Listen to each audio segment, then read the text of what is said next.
Okay, everyone, once again, I want to say thank you so much for taking your personal, valuable time to be here this evening. I want to thank Art Capozzi for setting up this event. I want to thank my friend and fellow whistleblower, Jay Parker, for the brilliant job he did in the opening session of today's seminar. My presentation today is entitled,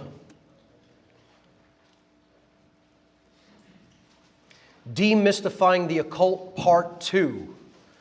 Satanism and the Dark Occult. This is something that I have direct, personal, experiential knowledge of, not something that I learned in books.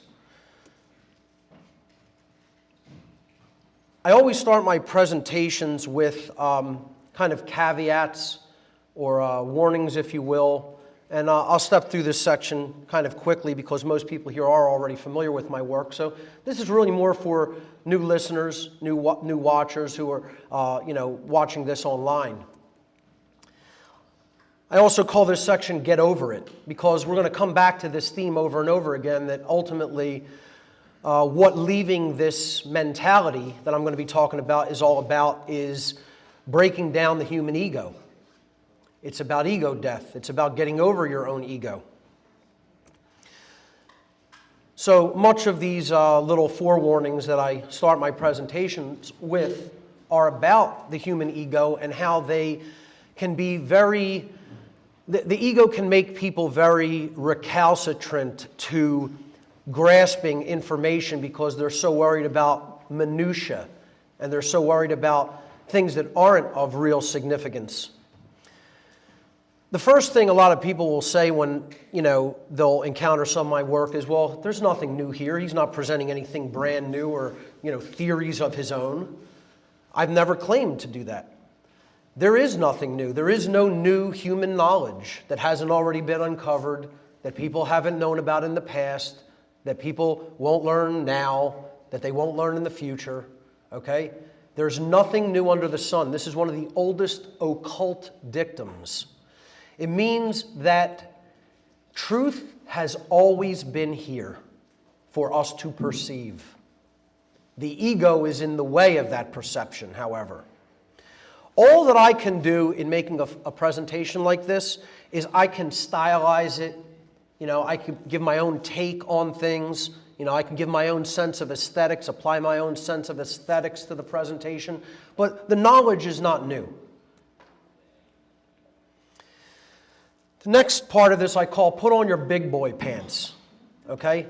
I'm going to talk to you like you are grown, rational adults, capable of logical thought, I think there's a lot of people out there who are of the mindset of a child. I don't think they're in this room right now, but there's a lot of people who, they want to be sweet-talked. Well, my presentation style has never been like that. It's been described by some as very intense and at times combative. And I make no bones about that. I don't apologize for it. Truth is at war with mind control and deception. So to speak the truth is a combative act. I don't present this information to be liked or to make friends or to make money. I'm not here as a popularity contest. Okay, if I wanted to do that, I would go out and tell people what they wanted to hear, not uncomfortable truths that they have to come to terms with and change. So I do this because I see presenting this information as a personal moral obligation to speak the truth to people so that they can make informed decisions about what's going on around them in their lives. Beware of what I call and have called in my work emotional mind control. Emotional mind control means that you're going to gauge information based upon how it makes you feel, as opposed to looking at the actual data and trying to determine whether it is actually true or not. Okay? So, two things that I ask everyone always to do when I present is set aside your personal perceptions of me as the presenter. I'm not the important one here. Okay? The information is what is important. So if you don't get distracted by the sound of my voice, my tone, how I dress, what I look like, all these things are trivial. Okay? Pay attention to the information. And be consciously aware that if you reject information just based upon how it makes you feel, that is a logical fallacy. You cannot gauge the veracity or the truthfulness of information upon a visceral emotional reaction that you may have to it in the moment. So I tell people, ignore this information that I'm about to present here today due to your own ego bullshit at your own peril. We will not get to it all today. I couldn't get to all of the information about occult knowledge in several lifetimes, let alone one multiple-hour seminar. Not possible. So the scope is gigantic. It's immense. And this is meant to simply whet the appetite for the serious student who is going to go and do further research on their own. It's way bigger than you think. There's so much more to it than people even are prepared to accept. You know, the worldview is going to be challenged by many people who are coming to this information for the first time. So be prepared to spend time and attention, the spiritual currencies. And this information is a tapestry. It is meant to be taken in as a whole. It's meant to really be taken in with all of my other work and research, which is on my website. So I always tell people, you know, stay for the whole thing. You're going to get the tapestry if you stay for the whole thing. If you don't, you're going to miss out on the tapestry of information.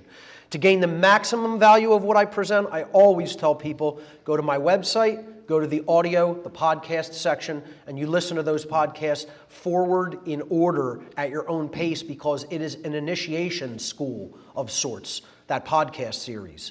So if you really want maximum value from the work I've presented and you want to really expand your worldview, that podcast series is what you want to pay attention to, and take it at your own pace, but take it in its totality.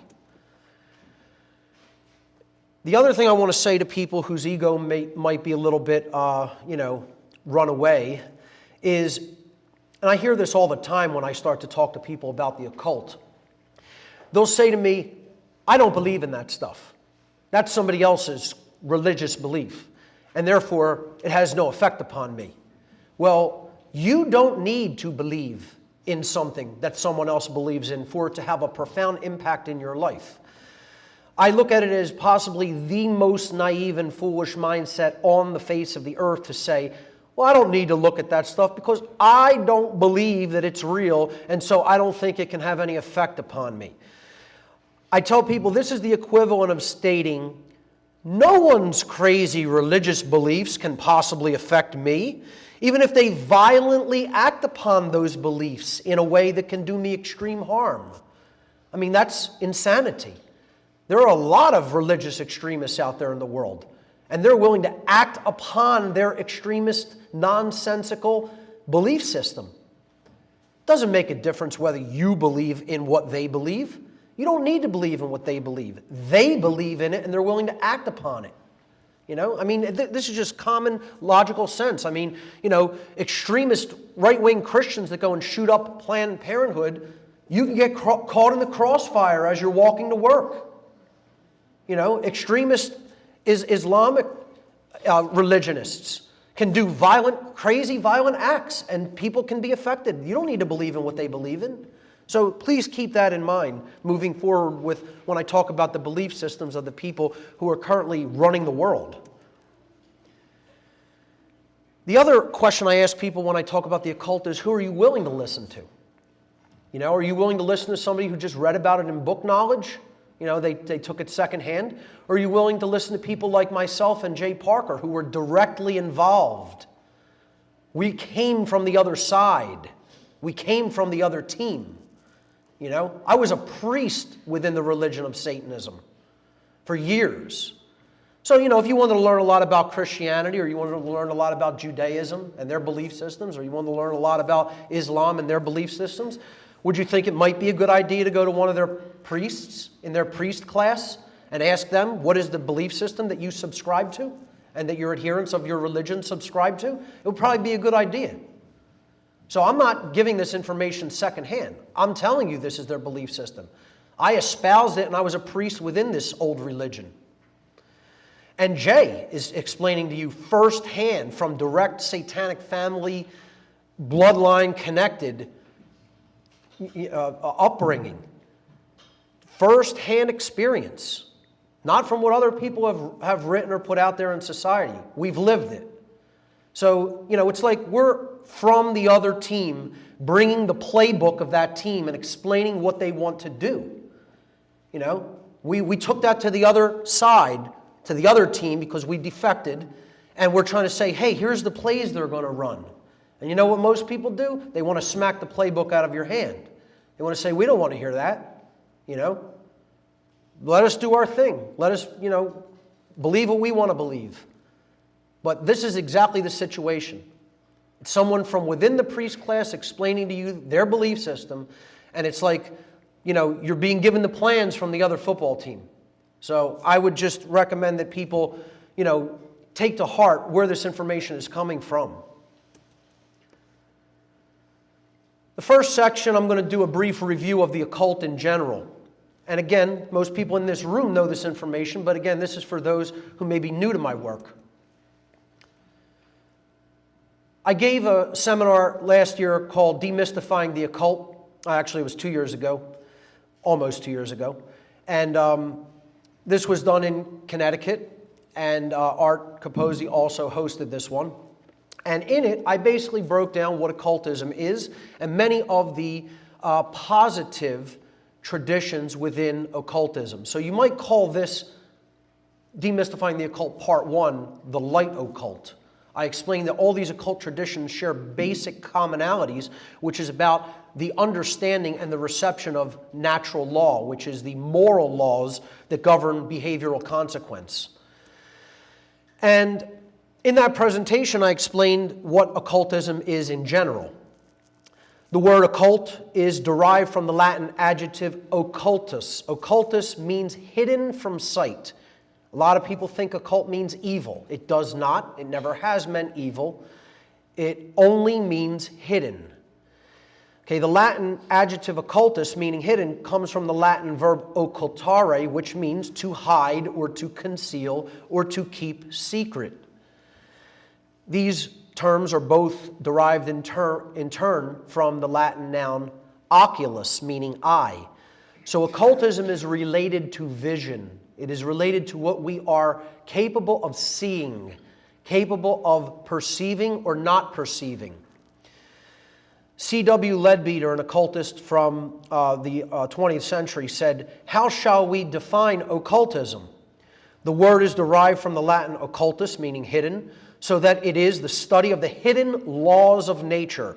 Since all the great laws of nature are in fact working in the invisible world, far more than in the visible, occultism involves the acceptance of a much wider view of nature than that which is ordinarily taken. The occultist then is the man who studies all of the laws of nature that he can reach or of which he can hear. And as a result of his study, he identifies himself with these laws and devotes his life to the service of evolution." This is what true occultism is. It is the recognition of the laws that ultimately govern the universe, and it is the study of those laws. Though, as we will see, those laws are operating in the personal domain and they're operating in the physical domain. So they're operating in the physical and the metaphysical domains. Occult knowledge is held by very few people, unfortunately, because a priest class, a superclass of occultists, decided to sequester that knowledge and use it for their own selfish benefit. The masses of humanity remain ignorant to what occultism is and to its influence in their daily lives. That's why the world is enslaved. That's why people can continue to be manipulated and controlled, because there's a small class of people who know all about these laws of nature, and there's a huge body of people who don't want to learn them because of the responsibility that is carried with that knowledge. Ultimately, folks, occultism is nothing but hidden knowledge, and it is hidden psychological knowledge, ultimately, which we're going to get to. What knowledge does occultism hide? Well, what is this hidden knowledge that we're talking about? Occultism is a body of science which is not widely known to the general population, consisting of hidden knowledge about the workings of the human psyche and the laws of nature. In other words, both the seen laws, which are the physical laws, and the unseen laws, which are spiritual laws. The minor arcana of occult knowledge, meaning the lesser knowledge or the microcosmic knowledge, The knowledge of the inner world consists of knowledge of the human self, the human psyche, and how it operates, how it can be manipulated, what its motivations are. Okay? There's a body of knowledge that deals with the greater laws of the universe, the major arcana, the macroscopic laws, the knowledge of the heavenly bodies, all of the forces of nature, and natural law. Natural law is what I call cosmic moral law, universal moral law. And again, I've covered that extensively in past seminars, especially my natural law seminar. The major arcana also consists of the physical laws of science, which in many cases are occulted, because the people who are in control don't want us to even understand how the physical world really works, let alone the metaphysical, spiritual laws. So this is the knowledge that ultimately occultism is comprised of. And I always ask people when I explain these two bodies of knowledge, what knowledge of any true importance is not contained in those two bodies of knowledge? And if you kept those two bodies of knowledge secret from other people and you sequestered it, how much of a number do you think you could do on people who just remain completely ignorant of that information? Do you think you can completely control them? Well, I don't think that that's been done. I know it's been done. Another thing people will argue and debate is that no one should be looking into the occult at all. Oh, don't look into that stuff, it's bad. Well, we already dismissed that myth that this is just something that's bad. It just means hidden. What happens with it is determined upon what kind of consciousness the individual or groups of people are doing with that knowledge. How do we use it? You know, that's the main question that needs to be asked. How is this knowledge being used? It's not that we shouldn't look into it or understand it. It's a neutral tool, as is all knowledge. All knowledge is neutral. There is no such thing as good knowledge or bad knowledge. There's just knowledge and what we do with it. So the consciousness of the wielder of this knowledge determines whether that information and knowledge is going to be used for good or evil. It's like you could take a very sharp knife and you could cook a healthy meal. You could prepare a healthy meal for your family and friends with it. And that would be something that is good. Or you could take that knife and you can go out and rob somebody with it at knife point, which is an act of coercion and evil. It's the same knife. It's the same tool. You know, a different consciousness is wielding the tool for a different purpose. I think people have to be much more grown up about how they think about occult knowledge. This is not something that is forbidden. Occultists, dark occultists, want us to think of it as forbidden so that we don't learn what they know and start empowering ourselves with it. Occult knowledge is, however, a double-edged blade. The knowledge contained within the occult sciences can be used for good, the uplift of human consciousness, or evil, manipulation, control, and slavery. To clearly distinguish between the different uses of this knowledge, I personally refer to occult knowledge that is employed toward the expansion of human consciousness and morality as light occultism. And I personally refer to that which is used for manipulation, control, and the suppression of consciousness as dark occultism. Practitioners of light occultism could be referred to as light occultists, magicians, light workers, or my favorite term for the light occultists, de-occultists. I consider myself a de-occultist, meaning I am trying to unveil, unhide this information so that it can be given to everyone on an equal basis. They can understand how it is being used and they can empower themselves with it. Then the playing field is leveled. That's real equality. You know, that's going to be the pathway to real freedom, is this knowledge. So de-occultists, as am I, reveal and spread hidden knowledge which must be known in order for freedom to be manifested. Practitioners of dark occultism, on the other hand, could be referred to as either dark occultists, sorcerers, or dark workers. Light occultists have hidden occult knowledge for specific reasons. They've hidden it in order to prevent its complete eradication during exceedingly draconian times, or in other words, when the dark occultists rule.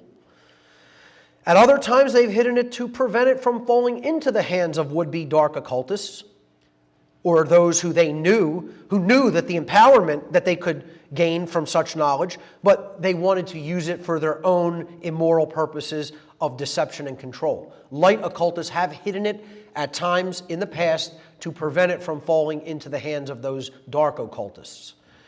Dark occultists, on the other hand, always hide this knowledge for only one reason. They hide it in order to create and maintain a power differential between those who hold this kind of knowledge and those who remain ignorant of it. Dark occultists work through fear and manipulation to bring about compliance with their own selfish will. That is dark magic. Their work, their dark great work, is always done in secrecy, and it is constantly contravening the freedom and prosperity of all but themselves. Dark occultists have completely infiltrated and permeated all institutional walks of life on this planet. They maintain their control over the human population through their manipulation of these institutions. This manipulation and control is not only possible, but it's relatively easy for them to accomplish because the structure of all the institutions that they run and that they have set up on the face of the earth is based upon hierarchy and compartmentalization. Hierarchy means a chain of command, or really a chain of obedience. Therein lies the problem, the chain of obedience in hierarchy. And compartmentalization means one hand doesn't know what the other hand's doing. All these groups seem to work completely in isolation from each other, but they're ultimately controlled by one overarching agenda that knows how they're all fitting together like pieces of a puzzle. That's compartmentalization. These two things are the hallmark of all institutions that want control: hierarchy and compartmentalization. Finally, in the Demystifying the Occult Part 1 seminar, I talked about there being kind of two potential outcomes for how things could go.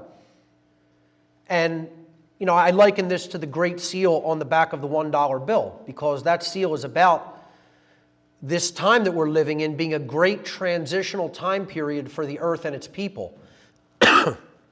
I call this seal the world in transition. Anaequiptus means he, she, or it favors our work, favors our project, meaning God. God favors our work. Well, which God and which work is the two questions that need to be asked there. Does the God of creation favor your work? Well, if the God of creation's favoring that work, you're trying to remove the obstacles to the light, which are the bricks, and the soul trap known as the trapezoid, which we're going to get to later in the symbolism section. If you remove that, the light joins up with the earth and there's no block to the light. There's nothing to weigh us down. This pyramid being built up is the dark occultist, the dark builder's great work of blocking out the light of the Creator from the world. That's why I made this symbol, the one great work symbol. It's about truth, freedom, love prevailing in the world, universal enlightenment through the reception of occulted knowledge, divine wisdom. The true great work of light occultists is the distribution of occult knowledge freely to humanity, thereby ending the slavery of humanity by eliminating the widespread ignorance which dark occultists exploit to gain and maintain their control. On the other hand, if the dark occultists complete their dark New World Order, you have a world based in darkness and slavery, a world without light, without the light of the divine.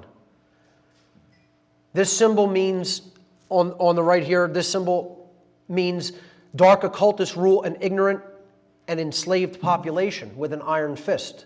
The great work of dark occultism is to keep humanity in a state of general unconsciousness and slavery, and to tighten that control until they obtain a threefold objective. They wish to be invincible, invisible, and immortal. That is the goal of the dark occultists. They want total control. They want nobody to be able to see their total control or who they are. And they want to live forever in the physical world. In other words, they want to maintain and tighten that control to the extent that they literally become God on earth. That is what dark occultism is all about.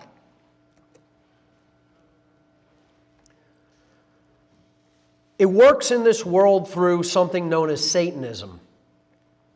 Now, when you say that word to people, there's a million different things that run through people's minds in society about what Satanism is. And most of them are rampantly, wildly off base. Most people who think they have a conceptualization of what Satanism is have zero clue what Satanism really is. And they don't want to know what Satanism really is. They don't want to know. When I tell them as a former priest of this religion what the beliefs of this religion entail, their eyes go glossy. They don't want to hear it because ultimately what they hear is, I identify with some of those beliefs. Yeah, there's a reason for that. That's what the dark occultists have been trying to do. They have been trying to make the world in their image and likeness. That's what God does, right? They want people to subscribe to their belief system at a lower level. Because people who subscribe to this belief system, which we're going to talk about, cannot control people who are out of that belief system. People, to be controlled and enslaved, must, at some level, be subscribers of this religion. And that's why people don't want to know about real Satanism. They want to think about the Hollywood variant of it, or the Christianized, or as Jay said, the Constantinian variant of it, shall we say. False notions of Satanism abound everywhere, folks. You know, they want us to identify this belief system strictly as many people do, want people to identify this belief system strictly as the worship of the Christian entity called Satan or the devil. And I assure you, while some Satanists may adhere to belief systems like that, the overwhelming vast majority, that deity has nothing whatsoever to do with their belief system at all. At all. And you could accept that or not accept it. And I know there are people of a very Christian bent, or again, a Constantinian Christian bent, that are never going to accept that because of what their religion tells them. And that's exactly what Satanists want them to believe. They want people to believe, I just worship this entity, and I pray to this entity, and I give it my devotion. They don't want people to understand what it really is, as we're going to get to. And it's not just about, pagans and Wiccans, etc., going out into the woods and doing ceremonies and whatever. Does that come into play? Yes, it does. I'm not going to deny that rituals like that take place. But again, most of these people are not Satanists, and they're not espousing the actual ideological form of Satanism. So you have to understand the distinction between what I call false notions of Satanism and what Satanism as a worldwide network, ancient religion and set of belief systems and practices really is. Huge difference between those two variants of Satanism. Okay? It's like somebody who actually lives according to the words of Christ in the New Testament could be considered an esoteric Christian. Many of the so-called Christians running around in today's world have nothing whatsoever to do with the actual life, belief, writings and works that are found in the New Testament. Okay? It's all about just accepting what the church says. Okay? And this salvationist notion of Christianity. So again, just like Christianity can mean many things to different people, Satanism can mean different things to different people. I want to be clear about the form of Satanism that I'm talking about is the ideology that is running the world and keeping it in slavery. So I call this ideological Satanism. Ideological Satanism is an ancient occult religion comprised of diverse interconnected networks of worldwide adherence to its ideological belief systems. At its ideological core, this religion postulates that knowledge of the human psyche and the laws of the universe should be occulted, meaning hidden, and held only by a very few human beings in the know. It is much more accurate to perceive Satanists and dark occultists in general as ancient psychologists who hold and wield hidden information in ways which exploit those who still remain ignorant of that knowledge. You have to look at this as ancient psychology. These are psychologists who were handed, their bloodlines from the ancient past were handed all of the knowledge about how the human mind operates and all of the knowledge about how the real laws of nature operate. And then those selected bloodlines held that knowledge secret from other people, and they did an absolute number on their minds. And we're not coming out of that number that was done upon the minds of the people of this planet until we know what they know. Get over it. It's the truth for all time.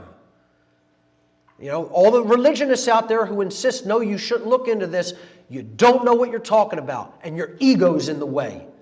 And that's what Satan is. Satan is the egoic force of self-identification that will not allow a human being to say, I was wrong and I was duped. That's what Satan ultimately is.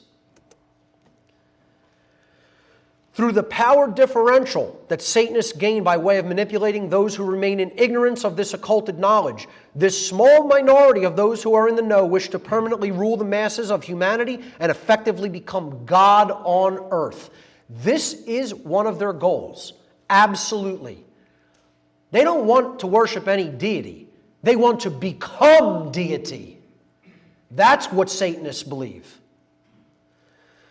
It is important to understand that contrary to popular belief, the overwhelmingly vast majority of Satanists do not worship an externalized deity known as Satan in the Christian tradition sense of that being. But instead, they see Satanism as an ideological way of being in the world. And they view the ego-driven self, the ego-driven and ego-identified self, as the quote-unquote God of their religion. Folks, absolutely, much more than the individuals who are in the rear picture there, that individual who is in the front of this slide right there is much more likely to be a Satanist, is much more likely to be a real Satanist. Okay? And yet that's a person someone would look at and go, wow, there's a good businessman, probably rolling in dough. You know, young, good-looking, three-piece suit, probably works for a big law firm or a big ad agency. You know, who wouldn't want to be in that position?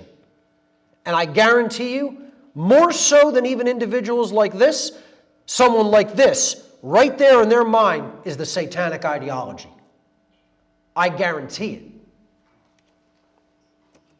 it.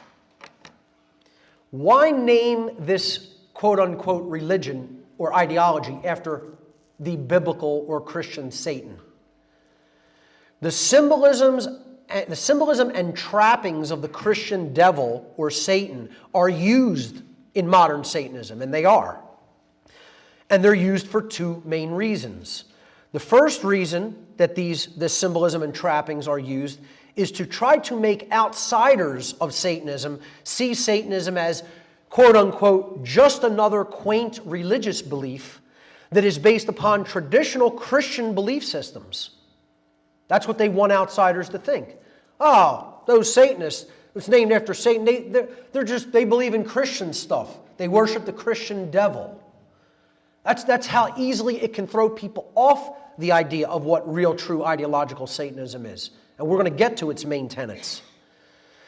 The second reason they use these symbols and trappings is to associate Satanism with the adversarial dynamic in nature, which is Satan in the Hebrew language. The adversarial dynamic in nature is referred to in the occult world as involution, the process which works against the true evolutionary force or the evolution of consciousness. Involution holds consciousness back and holds it in a state of slavery. The word Satan itself comes from the Hebrew word shin, tav, final nun. It is spelled in Hebrew, written there. And that word means adversary or opposer. So again, Satanism is the adversarial force, the force that works against true evolution in consciousness. Satanism is ultimately about being opposed to the true order of natural law. And natural law is the universal laws of morality, which govern the behavioral consequences of beings who are gifted with the capacity for holistic intelligence and free will, meaning human beings. We are in that category of beings. Therefore, natural law applies to us. The laws of morality apply to us. And ultimately what Satanism is, and what all dark occultism is fighting against, is natural law, the true order. They want to turn that over on its head and set up their own so-called order, which is no such thing as order. It's chaos and slavery.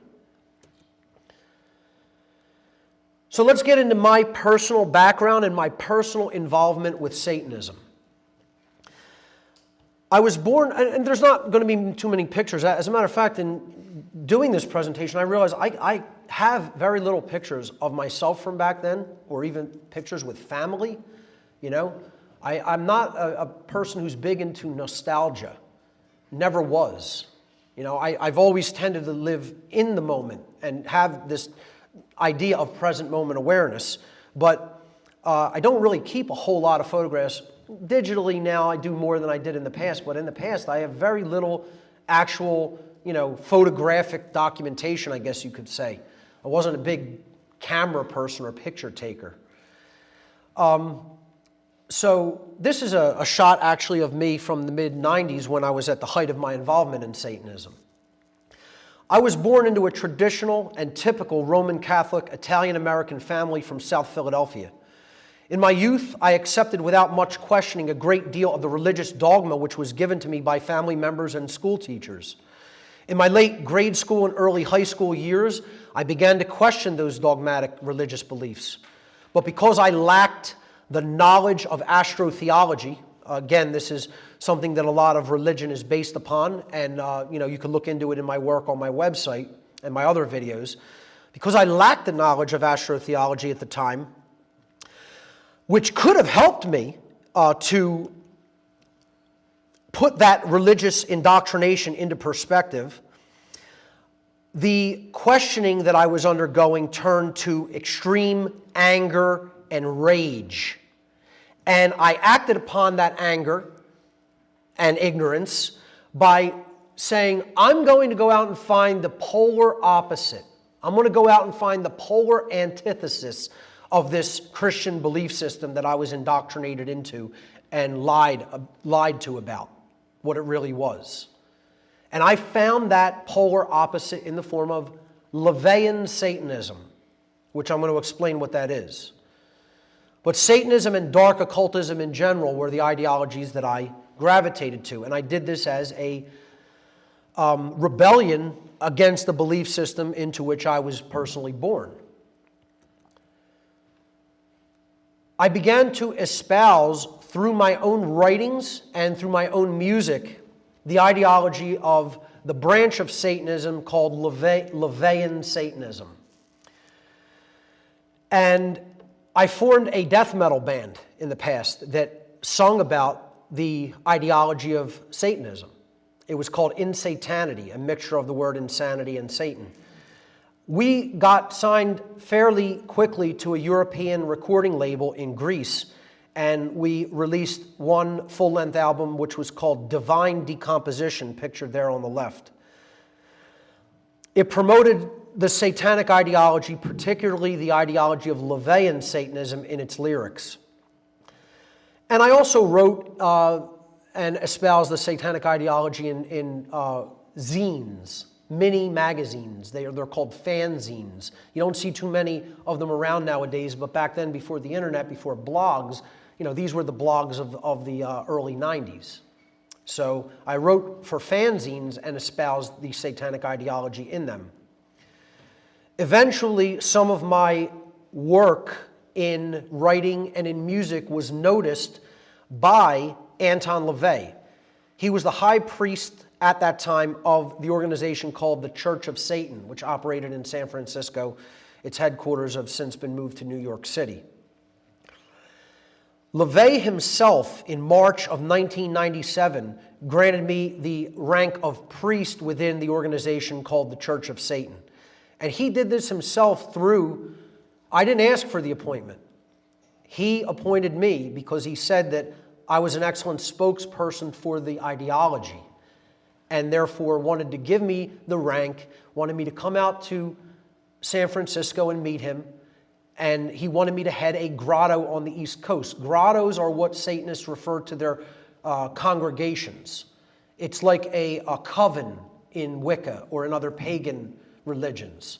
So I was offered a grotto leadership on the East Coast, which I subsequently turned down. I turned it down because at the time I viewed Satanism solely as a personal belief system to be employed for personal objectives. And I didn't like, as I still don't like, groupthink and group ideologies and congregations, etc. So I turned down that appointment to head a grotto, but I did accept the appointment to the priest class of the religion. And LaVey and other Satanists hooked me up with many Satanists in the local tri-state area. And I began attending rituals in my tri-state area and getting to know some of the other people involved. We'll get to that in a moment. This is my actual appointment, the paper which arrived in the mail and appointed me to the rank of priest within the Church of Satan. It's signed by LaVey himself. He died about a year later. And the letter on the right is from his life partner, Blanche Barton, which I'll read both. It says, "From the office of Anton Zander LaVey, be it known on this day, March 19th, the year 32, which translates to the year 1997, Mark Rokar has been appointed to the office of priest of the Church of Satan and is empowered to act in that capacity." Signed, Anton Zander LaVey. It does not have the name Passio on it because I did not use my legal last name when I was involved in Satanism. I chose a name based on a demon name, which I'll explain on the next slide. The letter on the right from Blanche Barton was written the next day. And again, March 19th and 20th are very significant dates. That's the spring equinox dates. We'll get to why those are significant dates later in the presentation. But it says, "To Mr. Mark Rokar," there's my home address.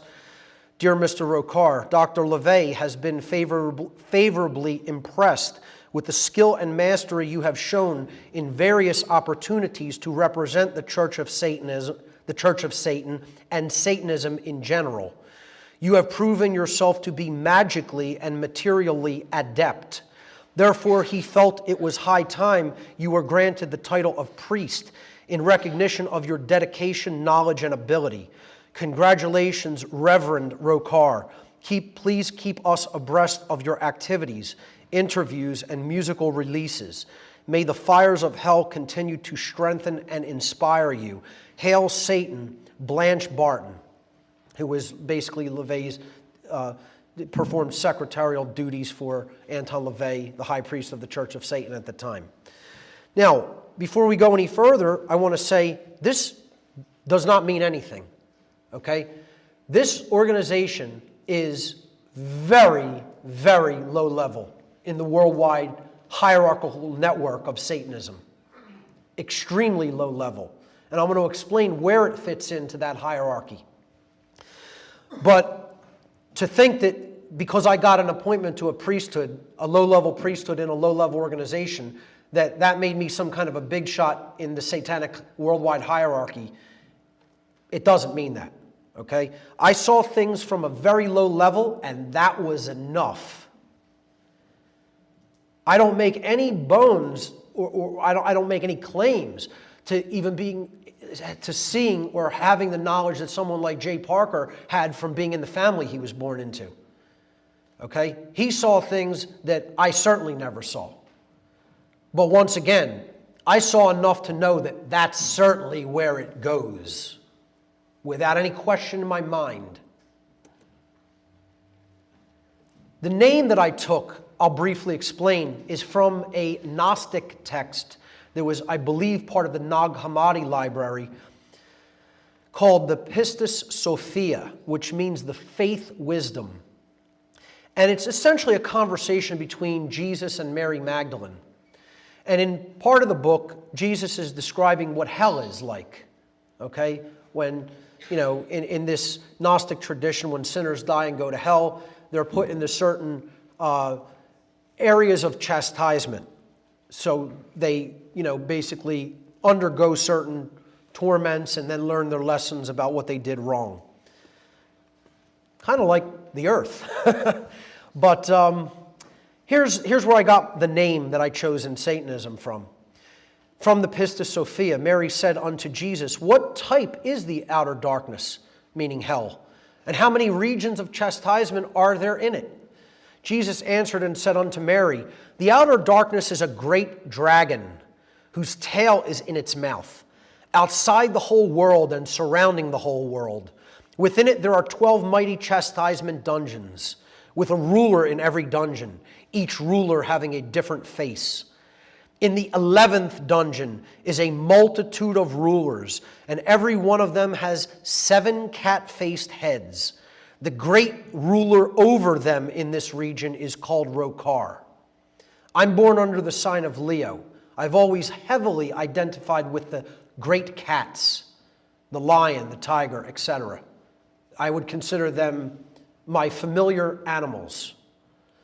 So therefore, I wanted to choose a symbolic demon that was appropriate to my sun sign, Leo. And therefore, I chose Rokar from a Gnostic Christian text. I immediately began to recognize through further involvement by attending rituals in and around my area that Satanism was not what I thought it was originally. As my involvement grew and I attended meetings and rituals held by satanic groups in my tri-state area, I began to become aware that this was not an isolated group of individuals who were simply working with occult knowledge for their own personal reasons, as I was doing. See, my motivation was, if I can get a leg up on my fellow man and I can come out on top, and I can manipulate people, and I can make more money than them, and I can get in, a better influence, maybe, get the job over somebody else, well, that'll give me a leg up over people in the world. And that was my ego-based mindset at the time. I want things for me. I want to serve me only. And if I have to do, manipulations against people to get what I want, then so be it. And that's why I was heavily attracted to the ideology of Satanism, because this is what Satanism is. Especially lower-level Satanism. So when I started participating with other group Satanists, in other words, network Satanists, I realized this is not what this is. This is way bigger than that. This involves way more than that, and this is about control over people. I wanted to come out on top over other people, but, just because I knew a little bit more than them. I was not about human slavery, never was. And when I started to realize that that's what Satanism at a much higher level was about, I was like, whoa, I need to check myself and take a step back here. So these groups of Satanists were comprised of an eclectic array of people from every walk of life and every social institution on the face of the earth, including politics. Okay? There were people running for political office at just about every level. Okay? State to local, to some national politicians. Law. There were lawyers within Satanism. Judges. Bankers. People in the media. People in the military and police. Their ranks are, believe it or not, filled much more than you would even like to believe or think about. how many police and military people are directly involved with satanic grottos. Entertainment, even sports, medicine, doctors, and teachers. Many teachers I saw, and especially college level, university level teachers, were present at satanic rituals. There's a reason for this. They're putting their people into point positions of power. They're working them into all of the social institutions. That's how they get their bidding done. That's how they advance their group agenda. These were people in positions of great influence and power throughout our entire society. And as my involvement with them grew, I became aware over time that they were not working separately toward their own individual goals as I was doing.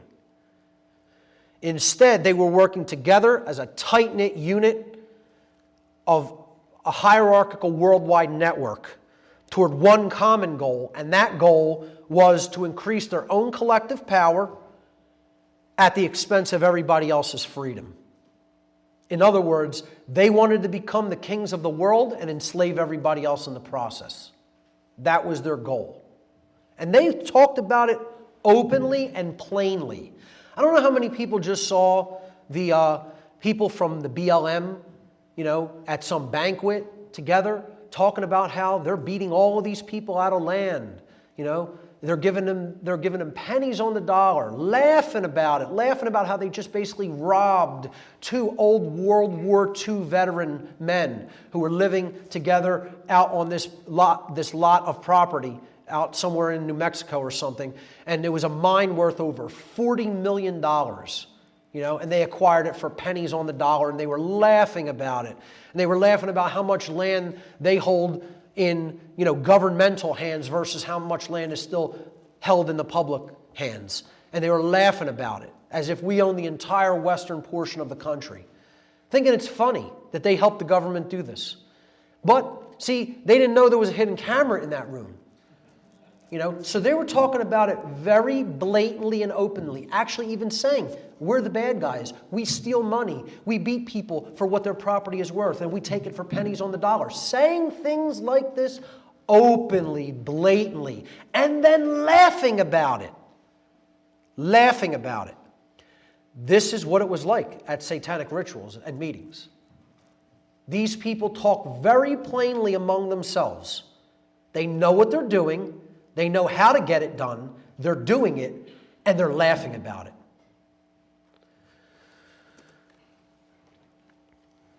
And here's why I ultimately decided to get out. I still possessed a small amount of conscience at the time. It wasn't much, believe me. I was borderline psychopathic in my youth because I was given no real knowledge growing up. My physical needs were met, and I never lacked for any of that.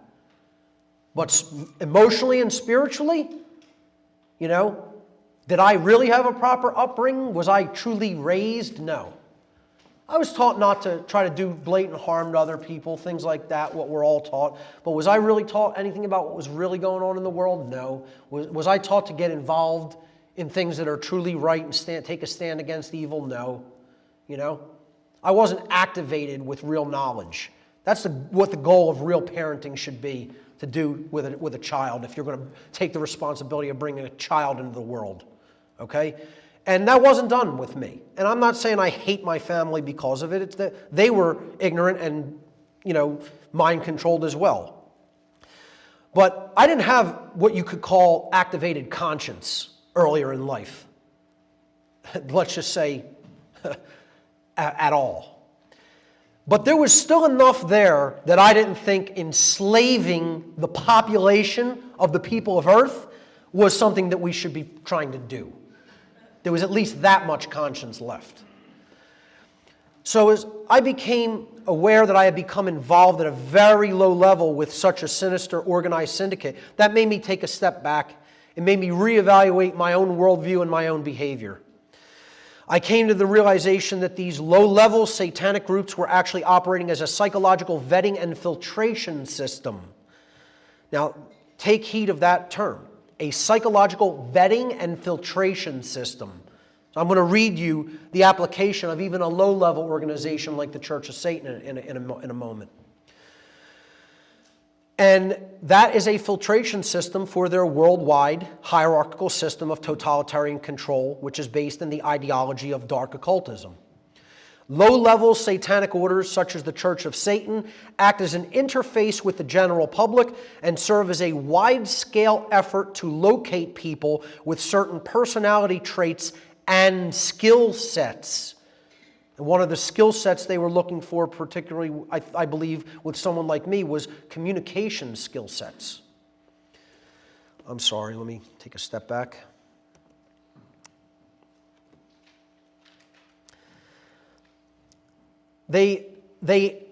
Low-level satanic orders such as the Church of Satan act as an interface with the public and serve as a wide-scale effort to locate people with certain personality traits and skill sets, which the larger network of dark occultists desire to exploit for their own purposes.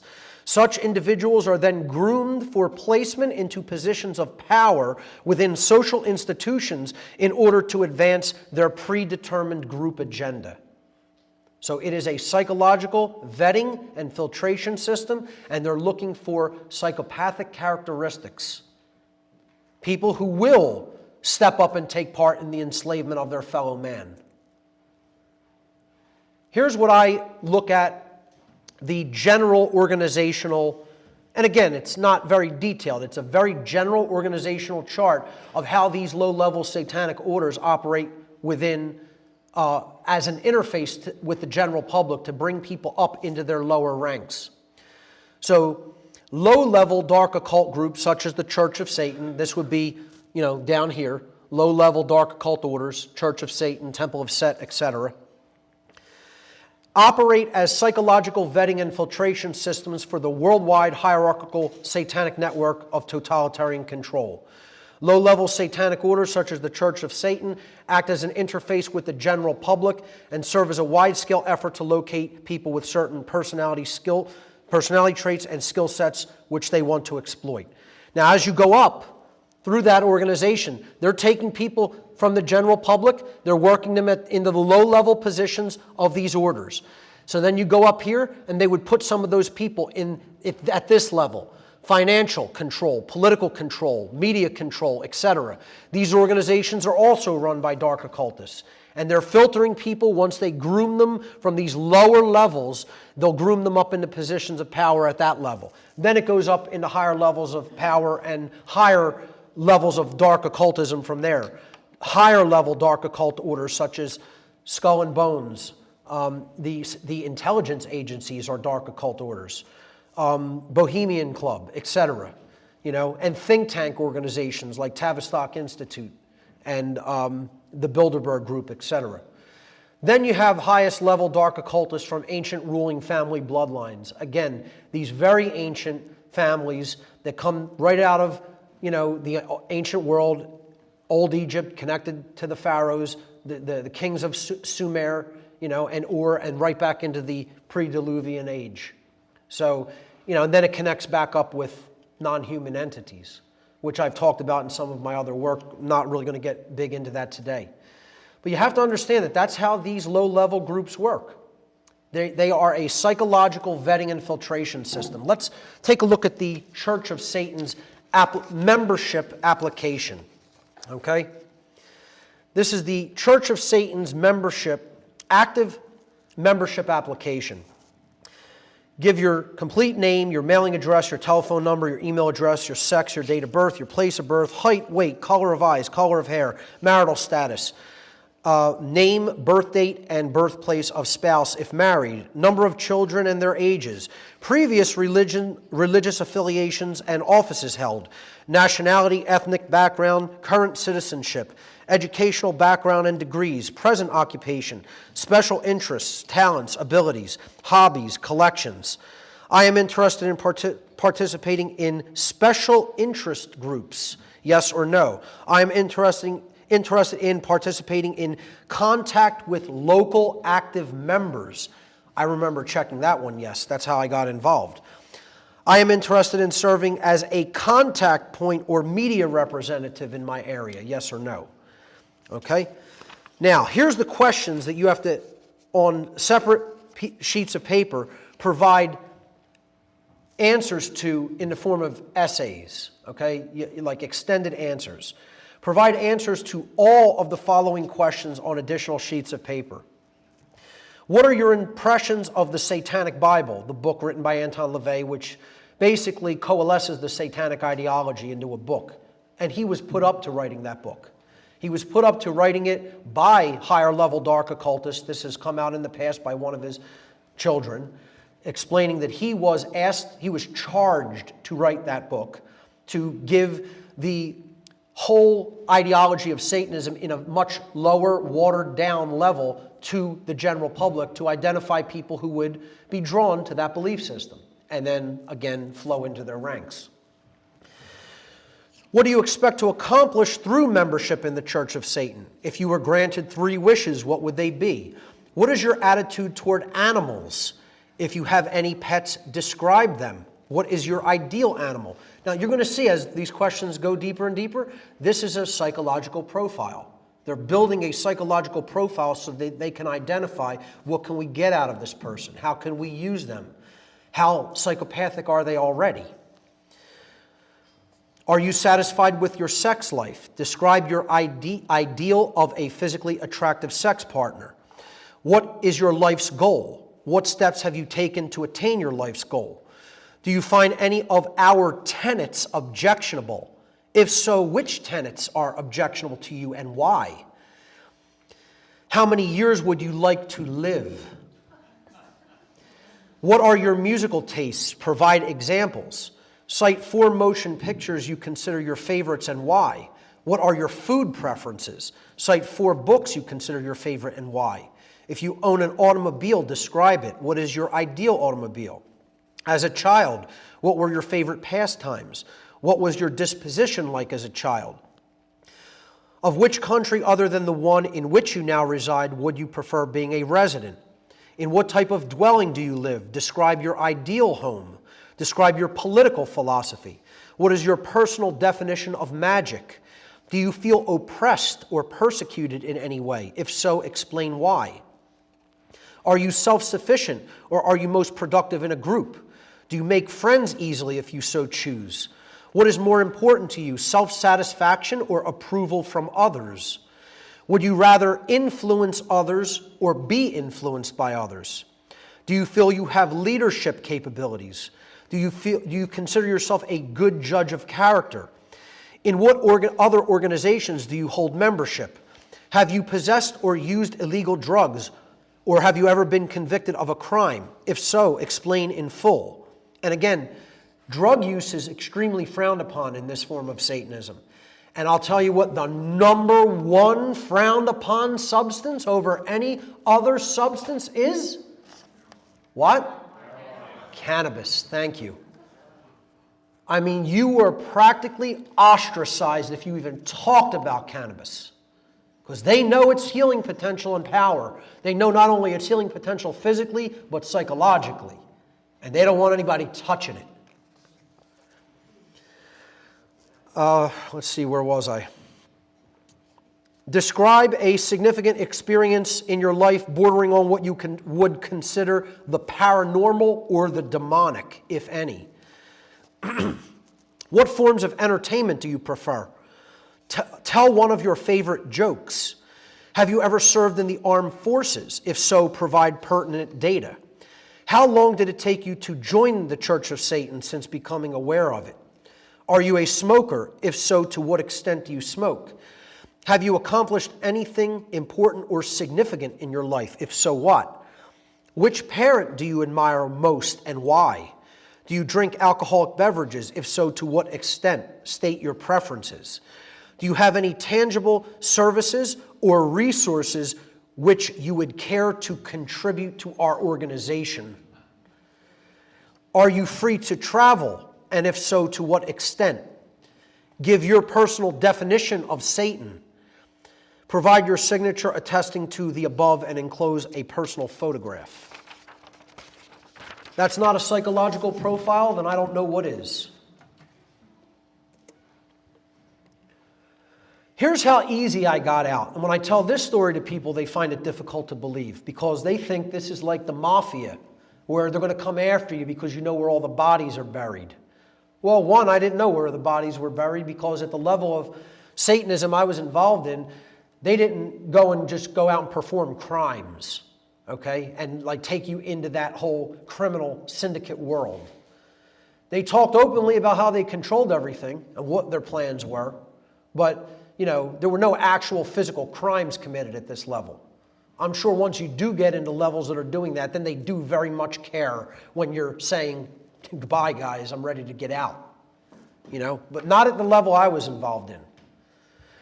Upon understanding how these satanic organizations worked and how I was being used, my conscience would not allow me to proceed any further, so I pulled away from any continued affiliations with these groups. They were completely unconcerned that I did not want to be further involved with their agenda. One Satanist actually told me, "Do your worst," when I expressed the desire to expose their plans to the public. He said that I would be, quote unquote, banging my head against a concrete wall for the rest of my life. Another told me that the general population was already so completely mind-controlled by dark occultists that if they themselves went public with their plans and explained to people what they have already done and what they are planning to do in the future, that the public would not even accept the truth from them. Think about that. They said if we came forward and explained who we were and how we've done what we have done and what we plan to do, the public will not accept it from us. We could not take them out of the mind-controlled trance that they are in, even if we wanted to. So they basically said, you want out? Well, don't let the door hit you in the ass. That was their attitude. Years later, and after much deeper research into human consciousness and light occultism, I eventually began teaching others about the influence and manipulation techniques employed by these dark occultists. I began teaching them about their profoundly warped ideologies and their global agenda for totalitarian control, which many have come to call the New World Order. I call it the Dark New World Order.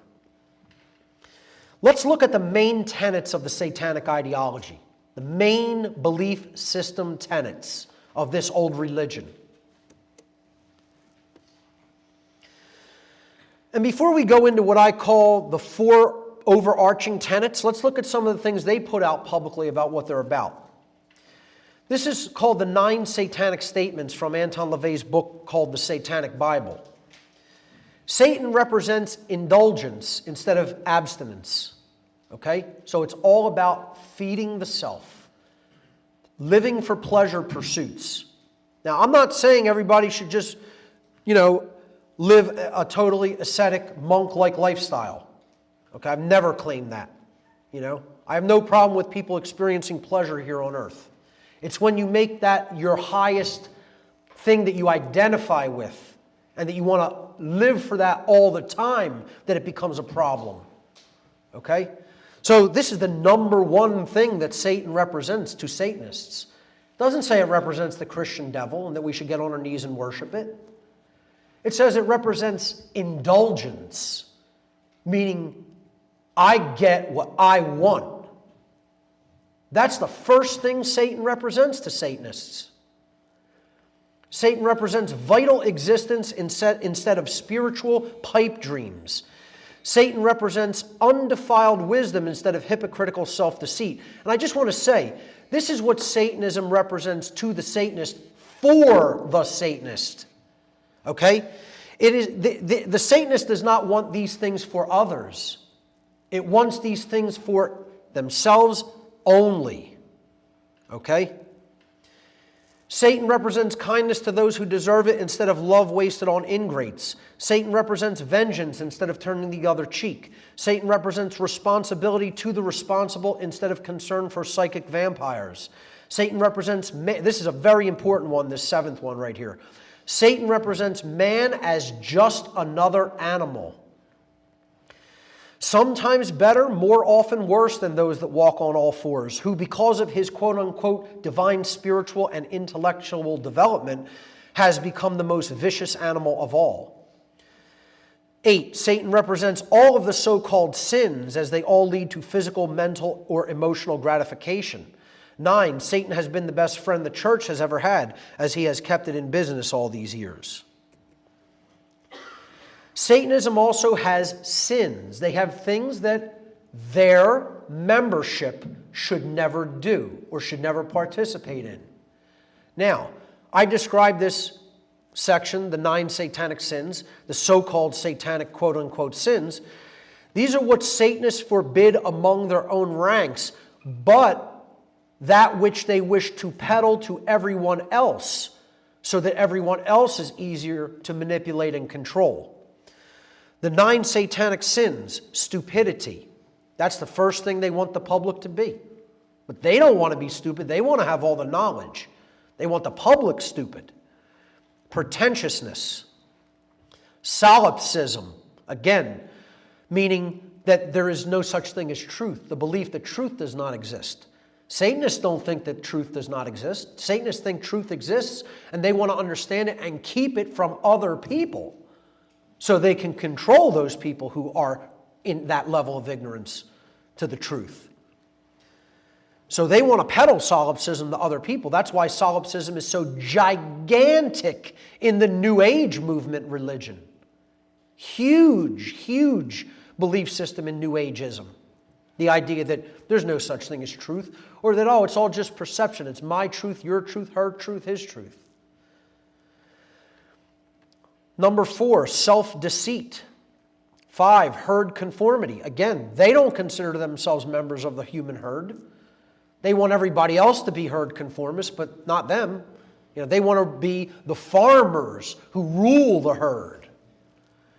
Lack of perspective, forgetfulness of past orthodoxies, counterproductive pride, and lack of aesthetics round out the so-called satanic sins. I would say the most important there is solipsism, that Satanists warn their own ranks. First of all, that's not even a word or an ideology that is very much often heard or used.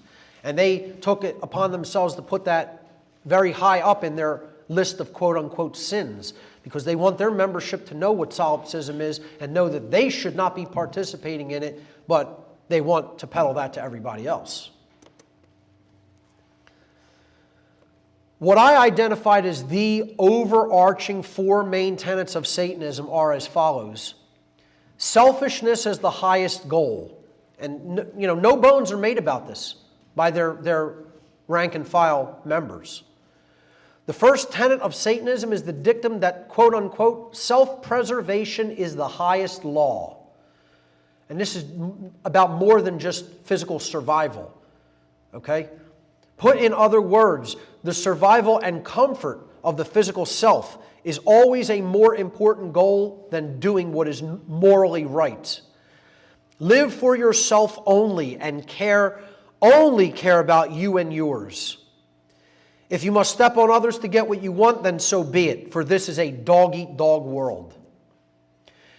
The tenet that clearly defines the overarching worldview of Satanism is perpetual, non-stop me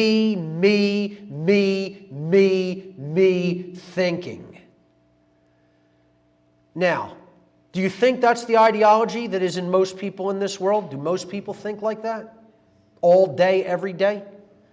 Would you agree or disagree that the vast majority of individuals in our society subscribe to such a selfish worldview? Absolutely. That's what I'm going to call later mini-me Satanism. They have to peddle their belief down to people at a lower level without them being consciously aware that this is a religion that they have subscribed to, for them to be under their thumb and controlled by them. The second main tenet of Satanism is moral relativism. Moral relativism is the ideology that there is no objective difference between right and wrong behavior, so human beings may arbitrarily, quote-unquote, create or quote-unquote decide right and wrong for themselves based upon their own whims and preferences. See, right isn't something that exists in nature. You know, your rights are something that can be made up and then taken away if we so choose. We'll decide what is right and wrong. We'll decide what a right is and what it is not. You know? In other words, that which we consider quote-unquote right for ourselves is that which is right. And that which we consider wrong for ourselves is that which is wrong. That's the ideology of moral relativism. Since according to the inherent and objective laws of morality, natural law, the aggregate amount of morality present in the lives of the people of any given society is directly proportional to the amount of freedom in that society. Or in other words, as morality increases, freedom increases. As morality declines, freedom declines. Since that law is eternally true, true freedom can never exist in a society that embraces moral relativism. Can not exist. Can never exist in a society. Freedom can never exist in a society that embraces the ideology of moral relativism. It is an impossibility according to the laws of nature. And yet, how many people in our society, ladies and gentlemen, would you say subscribe to the ideology of moral relativism? That there is no objective right or wrong in nature itself. You know, we get to make up what a right is. You know, man can make that up and then grant that right to other people. And then if we so choose the next day, we can pass a law and we can say, no, that action is no longer a right. We'll jail you, we'll throw you in a cage for performing that behavior. Our entire society is built upon moral relativism, called the laws of man. And the vast majority of the zombie walkers that we have floating around this society are also adherents of the religion of moral relativism. They believe in the religion of Satanism without even understanding what it is, or understanding that they are a member of that religion by their own beliefs.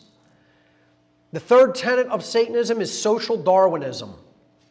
Social Darwinism is the extension of the theory of Darwinian macrobiological quote-unquote evolution into human society. You're extending that theory into the human societal domain. The proponents of Darwinian macrobiological evolution postulate the notion of the survival of the, quote, fittest animals, meaning that animals who are the most dominant will rule their social strata. Applied to the human domain, this theory puts forward the notion that, one, it is the quote-unquote natural order. How many times have I heard this one?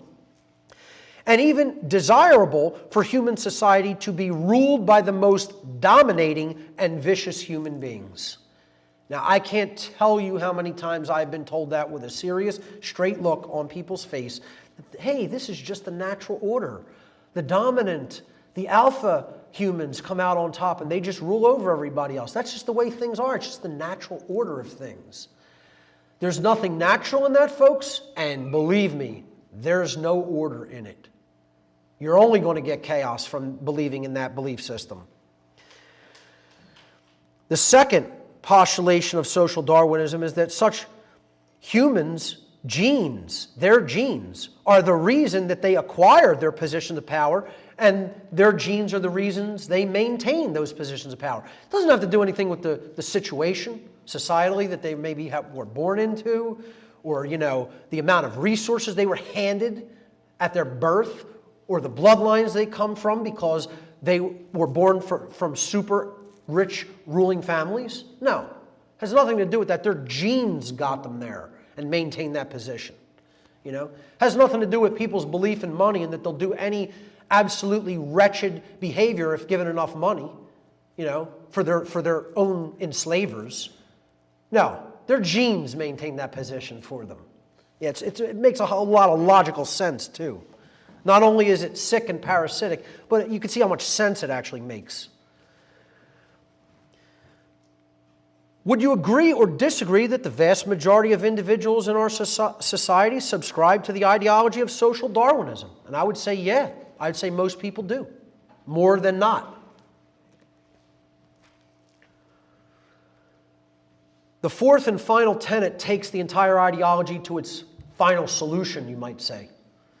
Eugenics, or what I'm going to start calling dysgenics, and epi-eugenics, which I'm going to start calling epidysgenics, because there's nothing good about it. They're not trying to create something good on the other side, folks. They are definitely degrading the human genome.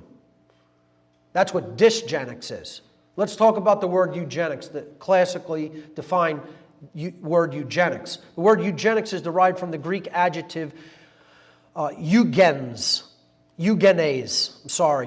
and eugenes means well-born, which is in turn derived from the Greek adjective eu, meaning good, and the Greek noun genos, meaning race or stock. Eugenics is a social ideology advocating the promotion of higher rates of sexual reproduction for people with traits and characteristics desired by its proponents. Let me say that again. Eugenics is a social ideology advocating the promotion of higher rates of sexual reproduction for people with traits and characteristics desired by its proponents. And then simultaneous to that, it puts forward the notion of reduced rates of sexual reproduction and sterilization for those with undesired traits and characteristics. So we want there to be more births of people who have the traits and characteristics we desire, and we want there to be less births of people who have the traits and characteristics we do not desire. This tenet describes the ideology of Satanism taken to its ultimate conclusion. It goes something like this. Since man is God, and he gets to make up what right and wrong are, and since it is simply the, quote, natural order for the most ruthless of humans, whose genes are the fittest, to rule the rest of the human herd, then that elite class of human beings in the highest positions of power in the world have every right to decide who is allowed to live and procreate and who must die. That's eugenics, folks. And that's what's going on in this society. But you know the even much more sinister thing that's going on in this society? Epi-eugenics. Epi-eugenics is taking place and people are completely unaware of it. Even people who have heard about eugenics, they think of it as forced sterilization, like was going on back in the 20s. They don't need to force anything anymore. We're culling ourselves. We're culling ourselves. And we're giving birth to traits and characteristics in the next generations that are coming down that are tailor-bred for slavery. And we're doing it completely unconsciously because we don't see what these human farmers are doing to our minds.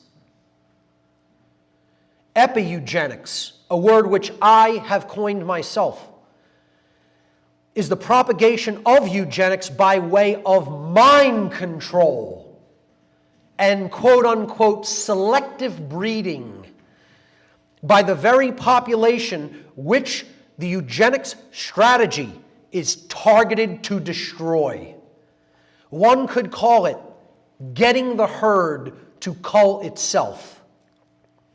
This gene culling strategy is seen most readily and most disturbingly in the rabid androgenization of genders in Western culture and the modern neo-feminist movements, ideology, and practices.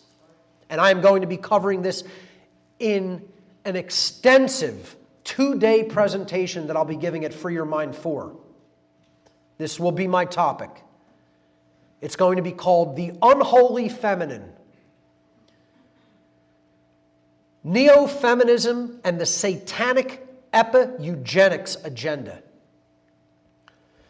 Perhaps it would be better to refer to the strategies of eugenics and epi-eugenics as employed by dark occultists as dysgenics and epidysgenics, which I think are much more appropriate terms. We need to stop using the word "eu" in the first part of eugenics, meaning good in Greek.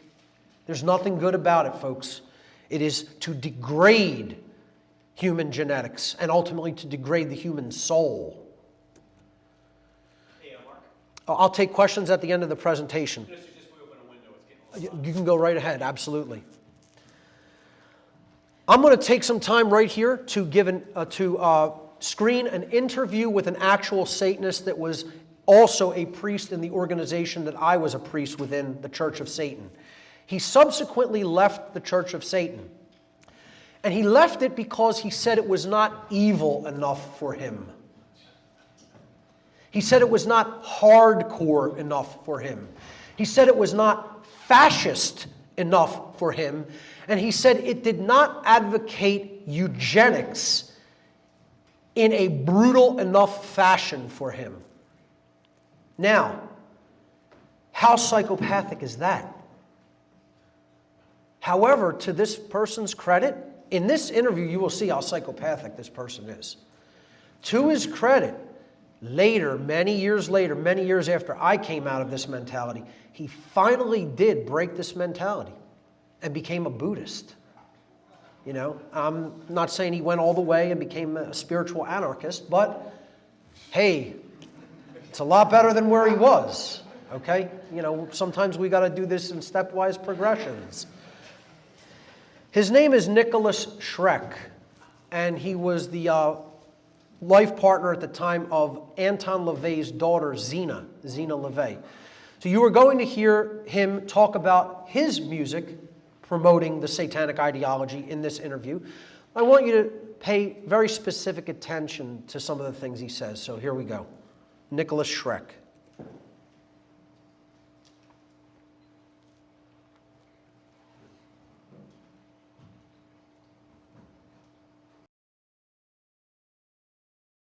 Hi, this is Tom Metzger, your host for Race and Reason again, that longest running show of its type on cable access TV. Seen around the country on many local cable access systems, and those cable access systems serve many times 3, 4, sometimes 5 towns and cities. And we're dedicated, of course, to freedom of speech, true freedom of speech, which upsets some of our opposition. We feel we're an island of free speech in a sea of controlled and managed news, and if you don't think news and so forth is controlled, only 26 corporations control all the media in the United States. So today we have a very interesting guest who has been on the show before. His name is Nicholas Schreck, and he has a musical group and organization called Radio Werewolf that he terms a musical terrorist organization, and he's also a revisionist writer who has written a book called The Study of Charles Manson. Nice to have you here. Always a pleasure Nicholas. to be here, Tom. How are you? What's been happening to Nicholas Schreck since the last time we met? Well, we're entering phase 2 of Radio Werewolf's operation for world dominion, and what we're waging is a cultural war right now on every front, in music, in literature, utilizing the media against itself. What we're trying to do is bring back a resurgence of the Western European tradition that has been all but lost in the world. And we're using music because that's the instrument that young people respond to right now. We're doing propaganda directly to awaken the wolf in man, because the wolf is a symbol of Western European power and fury, and that's why we use the werewolf imagery. Now you have used what you had termed neo-Gothic music in the past. Well, Gothic, of course, is a Germanic tribe, and there's a spirit to the Western people that is unique in the world. And it is a Gothic spirit, and I think that's the purest form of Western culture, and I think we keep that flame alive in Radio Werewolf. I understand you're talking about the evolution of this, that your music is getting more into the political... Well, our music, well, I wouldn't say political, because we transcend politics. Politics is merely the puppet show of human beings, and we transcend that, but we are interested in the control of human beings for our own purposes. You have a symbol on your left arm here. Could you sort of scoot over? What is this? This is the 13th rune in the ancient runic alphabet of the Norse people, and it represents Yggdrasil, the tree of life, and this is the meeting point between life and death. Is that the tree that Odin was supposed to have been crucified on? Exactly, and it's the tree that symbolically supports the universe. And the wolf's angle symbol we use as the symbol for the Abraxas Foundation, which is sort of a Thule society for the 90s. In the words of my collaborator Boyd Rice, it's a fascist occult think tank. And what we're doing is coming up with new strategies and techniques to bring this cultural renaissance into the future, into the 90s. I noticed you have a wolf's ring on your finger there. Well, as I've explained, the wolf has always been a particularly Western European image, and the wolf represents the beast in man. That's what we seek to unleash in humanity, because it's been repressed and tamed by Judeo-Christian values, and that above all is what we seek to eradicate. The wolf should be unleashed. We can hearken back to Norse mythology, where Fenris, the ancient wolf god, was unleashed upon the world, and the Götterdämmerung occurred, the Ragnarok, the end of the world. And symbolically, that is what we are undergoing right now in history, an end of the old order, an end of the old world, and the beginning of a new order. The end of the economic determinist idea and moving towards race and culture? Of every idea, of every traditional idea of the past. In my opinion, we're living in a dead world. All the traditions of the past are decadent, dead, corrupt, and anyone who continues to cling to them are like maggots clinging to a corpse. So the music today, you would see it as... Music of today is absolute swill. It's designed to keep young people passive, restrained, and it's designed to tame them and keep them into sort of domestic sheep. I would separate young people today into two breeds. There's predators, which are the wolves, and there are the sheep, and that's most of them. And we appeal to an elite. We are, frankly, an elitist organization. We seek a few excellent people. We don't want a lot of dross. We don't want a lot of mediocre followers. What we want are people who are capable of action. Do you see a lot of, do you see some elements of what you're talking about in other music that's... I think the skinhead movement is a very positive step away from the decadence of the rock and drug culture that has dominated the youth so much. But as Adolf Hitler said, we seek to bring about a youth that has closed its heart to pity. All of the humanist values that Judeo-Christianity has encouraged, we want to wipe them out. It's led to democracy, social humanism, the idea of equality. All of this filth has to be wiped out if the human race is going to continue to take the next step in evolution. What do you believe that would be like if you were in control, as far as your attitudes towards your own people? Well, we are in control, because basically we are not a political organization, we are an occult organization. We're working behind the scenes to manipulate the way that people think. The war that we are waging is a guerrilla war on the human mind. And we use musical frequencies, the dominant frequency, which I've referred to before, and symbolism and imagery to awaken dormant aspects of the human mind. Isn't it difficult to get club dates and things like that, obviously, once... Well, we no longer are working in the context of that whole sphere of activities.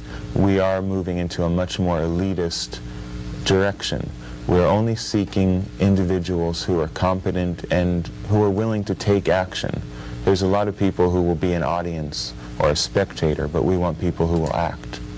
And so the Abraxas Foundation's been for some time? Or? The Abraxas Foundation is an organization that Boyd Rice and myself founded, and it's dedicated to bringing about the values which we consider true and determined by the natural order. And in our opinion, humanity has moved away from nature, and race mixing, genetic suicide, the destruction of the gene pool, all of that is completely inimical to the natural order. We need to return to order. Is this, could this parallel somewhat Nietzscheism and Nietzsche? Well, Nietzsche was certainly a forerunner of our thinking, because basically we're concerned with evolution, maintaining the very best of humanity and destroying weakness, destroying everything that Judeo-Christianity has succored and kept alive. We have no concern for the homeless, particularly. We don't have any concern in helping people. We're not seeking to convert people. As far as I'm concerned, in 1988, this is the cutting point. Either you're with us now, or you never will be with us. What do you think about writers like, say, Oswald Spengler writing in Decline of the West, the cycles of civilization? I very much believe we are now in a cycle of order. The 60s, 20 years ago, represented a cycle of decay, and since my message is directly intended for young people, I would say it's about time that young people move away from the corrupt values of the 60s, the drug culture, race mixing, equality. The whole chaos of that period is ending, and we're going to see a new social movement in the 90s that will make Nazism and fascism look like kindergarten. I mean, do I have to say anything else? I mean, we could all go home. He just said it all. How out in the open is that? How few people you think saw that interview? Like only had a couple hundred views on YouTube, you know? That's how openly they talk amongst themselves. And if you think in a public interview they're talking that open, imagine some of the things I heard behind closed doors. Imagine some of the things Jay Parker heard in a generational bloodline family of psychopaths like that. They're very open about their agenda, folks. And, you know, they're very openly fascist and racist as well, you know. Said he wants to make Nazi Germany look like, you know, a party. Let's move to the next section, because I think that speaks for itself. Symbols of Satanism. Let's look at some satanic symbolism. The first and probably the most famous is the inverted five-pointed star, also known as the pentagram. When the goat head is superimposed into or inscribed into the inverted pentagram, it is known as the Baphomet pentagram. This is, of course, the main symbol of LaVeyan Satanism. It's one of the few things I still have. I went through like this purging, this spiritual purging period where I got rid of a lot of the trappings that I had when I was involved with these organizations, but one of the few things I did keep was some jewelry.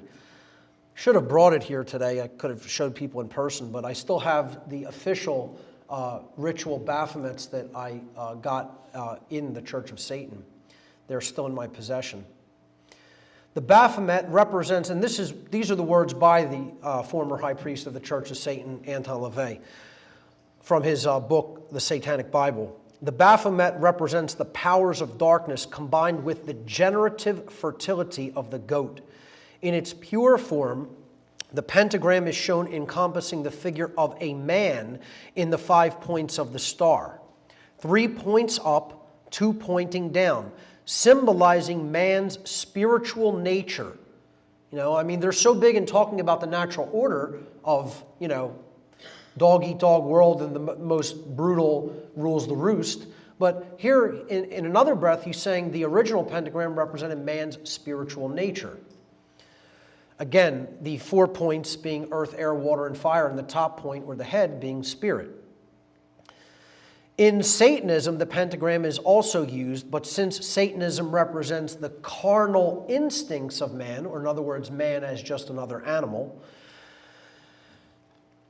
or the opposite of spiritual nature, the pentagram is inverted to perfectly accommodate the head of the goat, its horns representing duality thrust upwards in defiance, the other 3 points inverted, or the Trinity denied. And I don't just mean, he doesn't mean that in the sense of the Trinity of God the Father, Son, and Holy Ghost. He means that in the sense of the true Trinity of thought, emotion, and action, which they want to put down in others. Look at in control organizations such as the police, where this inverted pentagram is used. The crown on top of the two horns, crowning the prince of hell. Victoria Police uphold the right. Trust me, they're not upholding your rights. They're upholding the crown's rights, authority. Another well-known symbol of Satanism, especially when it comes to what you might call self-styled Satanists as opposed to organized network Satanists, is the inverted crucifix. This is very popular in satanic music, especially death metal and black metal. Since Satan represents the ego, which is the adversarial force preventing the emergence of Christ consciousness, many Satanists embrace the symbol of the inverted crucifix. Satanism may be seen as an ideology which is attempting to invert everything that is wholesome and good, to turn good into evil and evil into good. Thus, in the view of some Satanists, the inverted cross serves to represent this inversion of standards and morals. The hypercube is a symbol of dark occultism, not Satanism specifically, but certainly a very deeply occulted, dark occult symbol. The hypercube is one of the most occulted symbolism within all dark occultism, yet it is found prevalently throughout our society in the form of octagonal symbolism. And as we'll see, the two-dimensional projection of the hypercube, which is a representation of a four-dimensional object, is an octagon. And the octagon is one of the big satanic symbols that they use everywhere. They also use the octagon in the form of two squares overlapping each other at 90-degree angles, or the double square. You'll see that all over in control-based institutions. So in 3 dimensions, it appears as a cube within a cube. This is a 3-dimensional depiction of the 4-dimensional hypercube. You're rotating a cube in around all of its planes, around all of its surfaces. Very difficult to conceptualize in the human imagination because we live in a 3D world, not a 4D one. Symbolically, though, the hypercube represents a never-ending prison which perpetually renews itself, or in other words, hell. So this is what a hypercube does. It folds in upon itself, then there's another cube. And the outside folds around it, and then there's another cube inside. And it just goes round and round and round and round. The Matrix, The Matrix and rebooting it. So the perpetual prison is the symbol that the hypercube represents, is the concept that the hypercube represents symbolically. Here it is in the form of the double square. So the double square, this is from David Icke's book, great researcher, his book called The Biggest Secret, where he describes the double square. The double square, one square on top of another in any form, is more secret society symbolism. In the secret language of symbolism, one square on top of another means control of all that is right and all that is wrong. Again, moral relativism. All that is just and all that is unjust, man's law. All that is positive and all that is negative. In other words, we control everything. And I, joked around about this at Free Your Mind 1 when I gave the presentation called Occult Mockery of Police and Military. When he's saying we control everything, he doesn't mean you, police. He means your owners. He means your dark occult masters who own the police. So there's the 2D projection of the hypercube in 2 dimensions. And you could see the outline makes the shape of the octagon, which is inside that double square.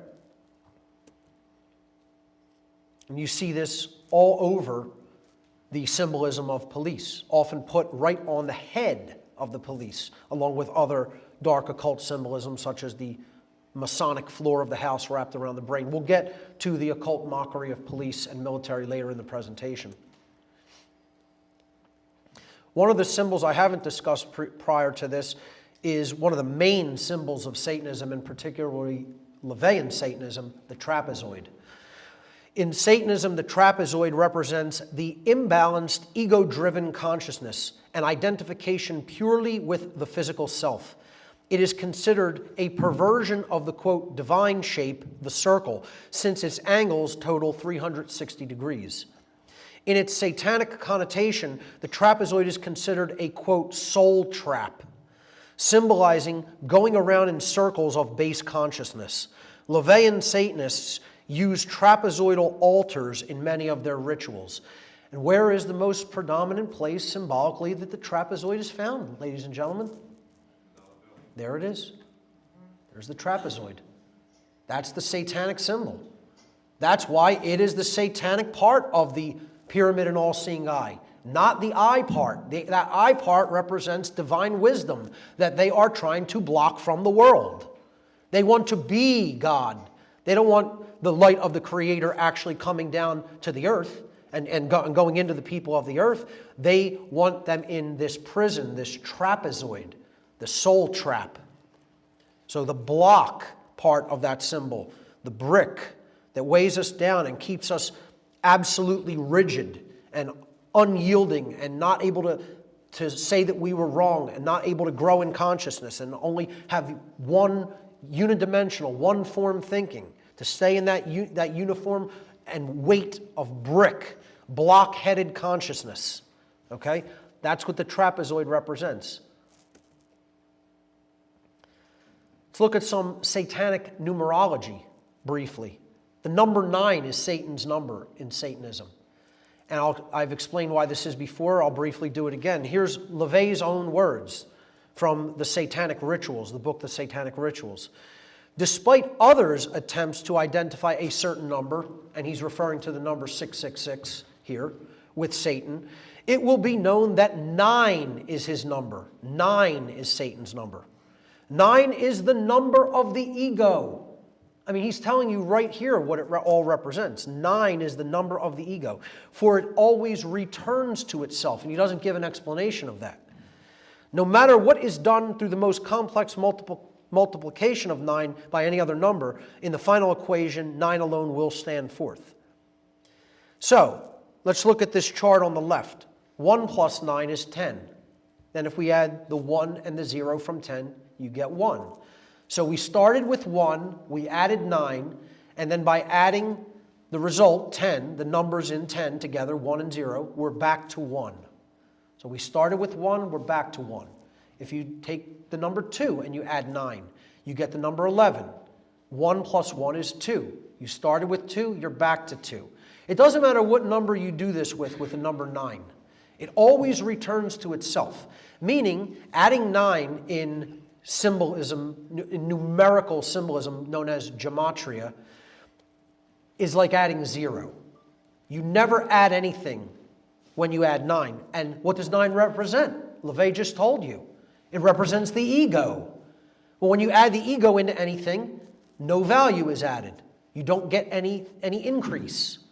It stays right where it's at when ego is continued to be added. Ego changes nothing. Now let's look at the multiplication of the number 9. 9 times 1 is 9. 9 times 2 is 18. 1 plus 8 is 9. 9 times 3 is 27. 2 plus 7 is 9. 9 times 4 is 36. 3 plus 6 is 9.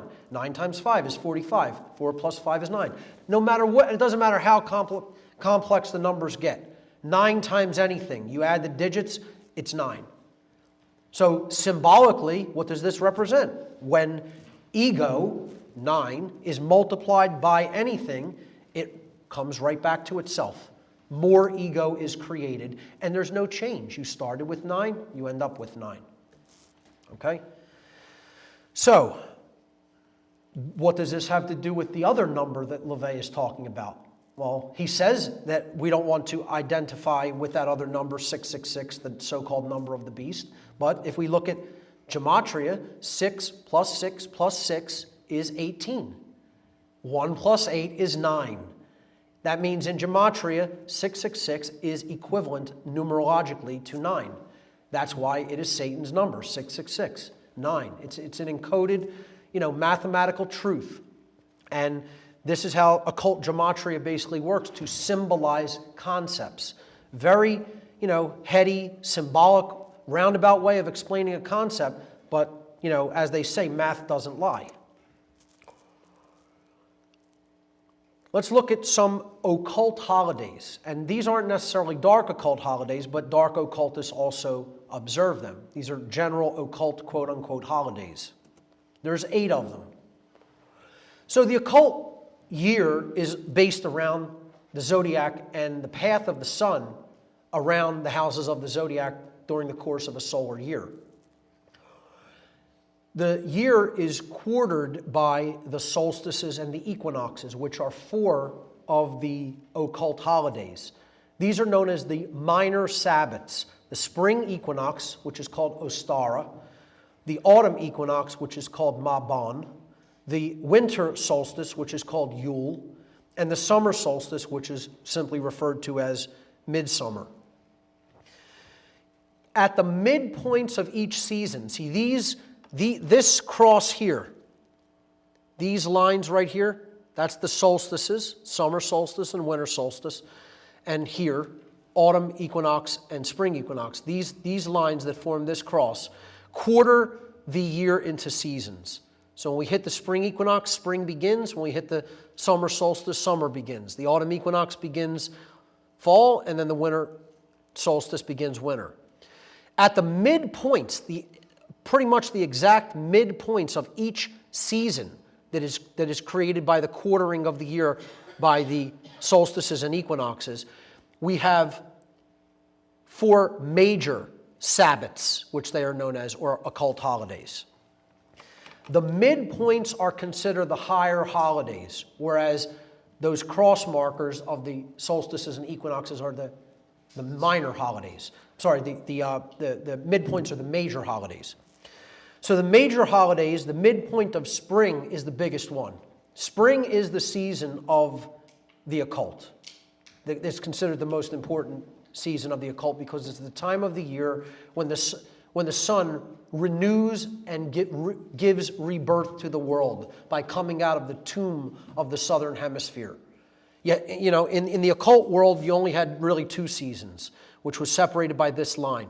When the sun was in the northern hemisphere, that was the season of life, because that's the planting and growing and harvesting season. And when the sun was in the southern hemisphere, that was the season of death. Okay? So things don't grow very well in the northern hemisphere during these seasons. This is the planting and harvesting season. The midpoint of spring is the major occult holiday. It is called Walpurgisnacht in Satanism. In general occultism, this day is mostly known as Beltane. And we'll get to why that is later. But it's May Day. Now, another tradition on earth shares this as its highest holiday. You know what that tradition is? Communism. The high holiday of communism is May 1, May Day, 5/1. Okay? I'd suggest it's a day everybody should be very vigilant and watchful on, because soon they're going to break out one of their biggest mass death rituals ever on 5/1. It directly connects off-world, Area 51, Communist May Day, okay? So Walpurgisnacht means Saint Walpurgis's night, who was considered in some traditions a witch. It is also known as Hexanacht. Hexanacht means the witch's night. So it's known by many different names, but that's their high holiday. And much ritual sacrifice goes on during May Day, Walpurgisnacht.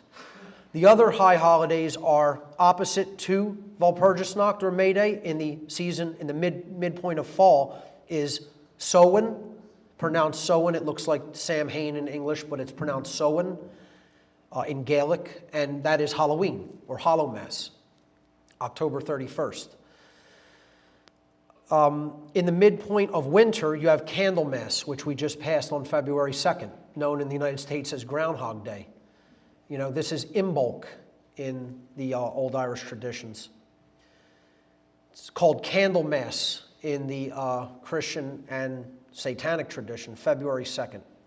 The midpoint of summer is the last one, that is known as Lammas Day or Lunasa. And that is celebrated on August 1st. So these are the 8 high holidays known as Sabbats of the occult year. And again, the most important of them is Walpurgisnacht. And briefly, I'll tell you, that's called Beltane because the word Beltane means bell's wheel. The oldest sun god's name from the Sumerian and Babylonian tradition was Bel or Bil. I'm going to talk about that name extensively later in the presentation, but that is why, the major Sabbath of May 1st, or Walpurgisnacht, also known as Beltane, is considered the highest occult holiday. It is the holiday after whom the sun god Bil or Bel was named. And it means Bel's wheel, meaning the zodiacal wheel of the year. Let's look at some dark occult rituals. And I'll talk about just the general types of rituals that Satanists conduct, but they're not really that exciting. Not as exciting or dramatic as you might think. The big rituals are the ones that we don't even look at as rituals, In the branch of Satanism with which I was involved, rituals were essentially viewed as psychodramatic gatherings of sympathetic energy. I know that's a big mouthful there. But in other words, it's almost like play acting, where you're gathering energy and you're trying to direct energy. You're channeling energy. And you're trying to focus it and use it for a particular purpose or goal. This energy could then be harnessed and directed toward a given cause or goal. Rituals were referred to in Satanism as magical ceremonies, as most Satanists accept the concept of, quote, magic as a means of influencing change to occur in accordance with their will. Now, I've talked about the difference between magic and sorcery in my work, and they both have the same definition: the ability to influence change to occur in accordance with the will. What makes it magic and what makes it sorcery? Well, real high magic is aligning your will with the will of creation, which is the evolution of consciousness. Then it's magic, if you're influencing change to happen for that reason. If you're doing it for your own selfish purposes, your own lowercase w will, then that's sorcery. So Satanists basically conduct sorcery. They call it magical ceremonies, but they're sorcery ceremonies. Rituals in LaVeyan Satanism were divided into 3 basic categories. And again, you could read all about them in their book, The Satanic Rituals. Compassion, destruction, and sex rituals. Compassion rituals are held to influence agendas in favor of the grotto's desires or the desires of the wider satanic network. So if you have a goal the whole group is looking to advance, you might come together and do what they call a compassion ritual, which is focusing the energy toward the accomplishment of that goal. And they do this by chanting, burning incense, lighting candles, holding play acting, summoning different names to project, vocalization of energy. And they hold things called ceremonial masses. But essentially, they're play acting psychodramatic rituals to gather and focus the energy of the people involved so that they ultimately work harder to bring that desired result into physical manifestation. It's about entrainment. It's about putting everybody on the same, working toward the same group goal. They create what they call a mastermind, a group of people all focused on the attainment of the same task. They're very, very organized and on the same page in this regard. And I've talked about in my work how humanity is not. Everybody wants a million different things, but they don't want to end slavery on the earth. They don't want to understand rights and then actually protect their rights. They're all living for all these different purposes of hedonistic pleasure pursuits, but we don't come together for the right reasons. These people all come together and act of one accord for all the wrong reasons. That's why the universe is technically granting them what they want. because the universe will grant the desires of what people want if they all come together and none of them are divided. And not only that, but they're not divided inside internally about what they want. In other words, their thoughts, their emotions, and their actions are perfectly in alignment. There's no contradiction. They don't say they want this, and then their emotions and actions betray what they say they want in their thoughts. They're very unified in that regard. I call this concept dark care. People hate it. They hate hearing about it because it's like saying, what, evil can win over good? Yes. Yes, it can. Evil is winning over good. Not only can it, it is. Because they're united and on one accord and we are not. That's exactly why evil's winning right now, unfortunately. So when they come together and do these rituals, they're on the same page. They're all there for the same reason. Destruction rituals are the opposite. They're held to direct etheric energy toward individual or group enemies, meaning anyone who stands in the way of their plans. And then they direct that energy and they send it out. And, then I could almost guarantee if the person's powerful enough in their ability to do something to them, they don't just send it energetically. They go and take care of them. Sex rituals are held for forming familial bonds between members of the group or to influence such bonds with outsiders who could be used to advance the Satanist goals.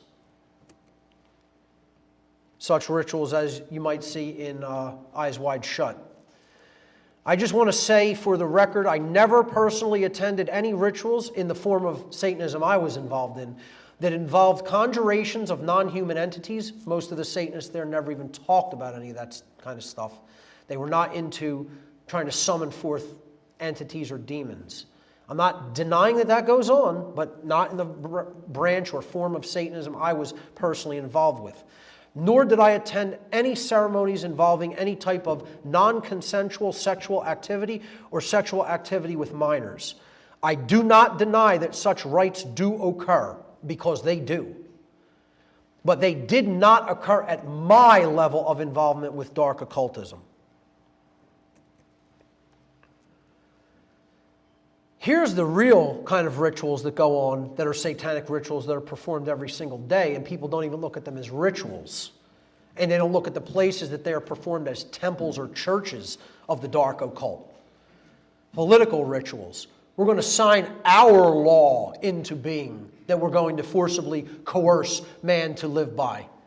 We're going to do it in our temple on the Capitol Hill. Capitoline Hill, because we're the gods of this society. All kinds of magical rites and rituals are done every time these politicians try to pass off anything to the public. They have to do little tricks, and little rituals to get people to say, oh, isn't that nice? Look at how elaborate and nice that was. They don't even realize that's a church. That's a dark occult congregation of men who want to be God on earth, is exactly what you're looking at there. How about this ritual that goes on every second of the day on earth? The slaughter of other sentient beings. This is mass blood sacrifice every single second of the day on earth. The altar of sacrifice runs with blood continuously.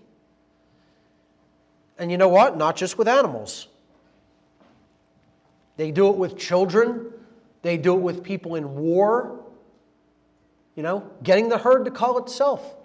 And we're going to traumatize people so that they grow up doing the same thing when they get older, as Jay has talked about. Trauma-based mind control is another big ritual, creating altars in the mind through torture.